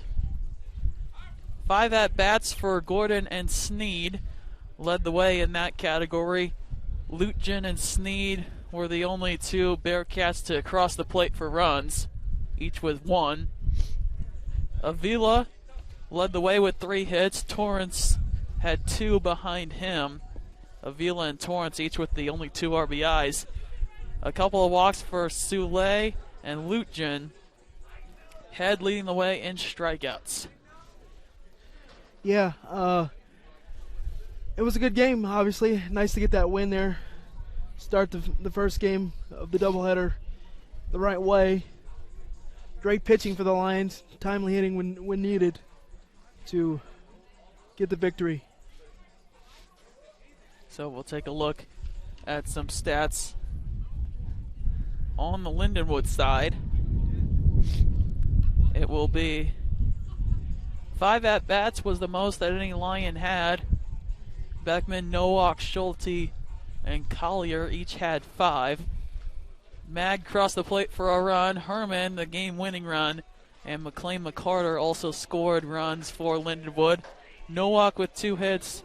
Krebs with 2 hits. And Rivetta each had 2 hits. McCarter with an RBI. Bryce Beckman with the RBI. And then Logan Rezash with the biggest RBI to win the game for Lindenwood. Rezash had a walk as well as Jace Mag, and the pitcher Brody Roach in his 1 plate appearance walked. Beckman and Langston each had a couple of strikeouts, and Nowak with the only stolen base for Lindenwood. And that's one storyline, I guess, Andrew, is that in the pregame show, if you tuned in for that, is that head coach Doug Bletcher wanted to see the Lions take advantage of running on the base pass, and Lindenwood, they were kind of shut down in a sense. There were a couple of calls that Bletcher had to get out there and argue, but only the 1 stolen base, yet they still come away with the victory. Yeah, for sure. As you mentioned, Bletcher mentioned that as a key, and they definitely tried to use their legs. And as you mentioned, only the 1 stolen base, but Mitchell was great back there, and you talked about the interference taking away that stolen base. Let's see if speed continues to be a point of emphasis for this second game. We'll take a look at some of the fielding statistics. First, for the Bearcats, leading the way in putouts was Mitchell with 8. Sneed over there at 7 on the receiving end had 7 putouts. The second baseman Avila led the way on the infield with 4 putouts, and then in the outfield leading the way was Lutjen with 4 putouts out there. For Lindenwood, obviously Krebs being over there at first on the receiving end on a couple of throws on the infield leads the way with 11 putouts. Center fielder Bryce Beckman had 4 to lead the way in the outfield and putouts, and Bo Collier on the infield at second had 4 putouts leading the way in that category for Lindenwood on the fielding side. Some pitching numbers for you. First for Southwest Baptist, Dalton Morrow pitched a heck of a game for the Bearcats. 9 innings pitched. He, for other sense of the term, threw his arm off. 124 pitches, 9 hits, 2 runs, both earned, 2 walks, 6 strikeouts, facing 37 batters. Drew Wagner comes in, an inning and a third, 22 pitches, 3 hits, 1 run. It was earned. Obviously the game-winning run, Logan Rezash singling up the middle, 1 walk, 1 strikeout, facing 7 batters. Jacob Thompson, 8 innings pitched, 100 pitches thrown, 7 hits, 2 runs, 1 earned, 1 walk, 3 strikeouts, facing 29 batters. And Brody Roach will pick up the victory. 3 innings pitched, 33 pitches thrown for him, 1 hit, no runs, 1 walk, 1 strikeout, facing 10 batter. So Roach picks up the win. Wagner picks up the loss here in Game 1. Yeah, baseball can be kind of a cruel game sometimes. Morrow going the distance and nothing to show for it. But the Lindenwood Lions pitching staff was just outstanding. Thompson started us off going 8 innings and then handing off the torch to Roach, who picked up the W. We'll take a break and come back with more on the post-game show. Lions win at 3-2 here in Game 1 on the GLVC Sports Network.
5 national championships equals the best in collegiate athletics.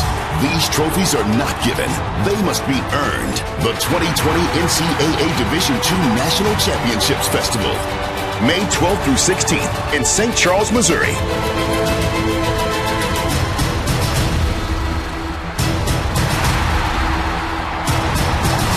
Visit ncaa.com/D2Festival and get your tickets today. Welcome back on the post-game show. Lions win this one 3-2. Just got done talking about the pitching numbers, and joining us on the GLVC Sports Network, player of the game, starting pitcher Jacob Thompson. And Jacob, what was working right for you in that game? I was going to change up a lot, and curveball was really good today, so we relied on that a lot. So obviously that you were cruising along through the first 3 innings, kind of hit that rough patch, where basically the air kind of unraveled that, and from up here looking like if Colby could control that, probably a double play for you. How were you able to bounce back from that the rest of the game? You would love to get a double play there, but you just kind of keep working and keep grinding and stop worrying about it. The pitching staff has been outstanding so far this season. Is there kind of like a mentality between your group? Yeah, we think we're better than everyone we're facing. We're going out there thinking we're the best ones out there. So what is it about you guys as a team? This is now your second extra inning game. Going back, first time was Florida Tech. You guys walked them off, and now you have a walk-off win to start off conference play. First off, how does it feel to get your first conference win here in the GLVC? It's a good feeling, to get ahead and be 1-0 in the conference. But to finish my point off, you guys as a team, there's something about you guys being clutch in the right moments. You had a couple of walk-off hits against Truman State back in that series. Now your second extra inning game. First one, as I mentioned, Florida Tech. So what is it about the makeup of this team? We got a lot of grit, and we're not going to go down easy. So our guys are up there battling, and we get out ahead with the win. player of the game, Jacob Thompson, throwing 8 innings pitched, 100 pitches, 7 hits, 2 runs, 1 earned, 1 walk, 3 strikeouts. Jacob, congrats on the win, and thank you. Go cheer on your team for Game 2. I will. Thank you. Our thanks to Jacob Thompson for joining us on the post-game show. We'll take one more break and come right back. A look around the GLVC scoreboard when we come back on the GLVC Sports Network. 5 national championships equals the best in collegiate athletics. These trophies are not given. They must be earned. The 2020 NCAA Division II National Championships Festival, May 12th through 16th in St. Charles, Missouri.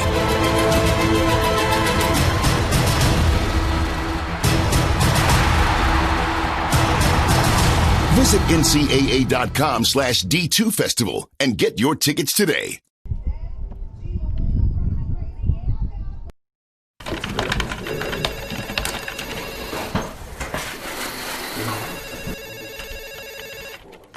Doesn't look like it's Tyler's day today.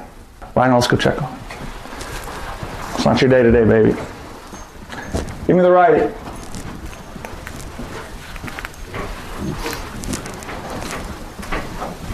Get done for us, big guy.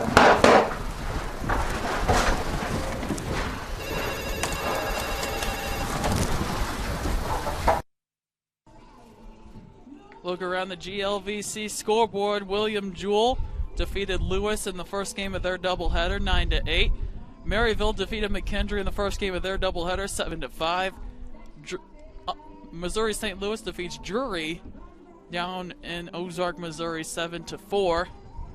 Southern Indiana beat Illinois Springfield, 16-11.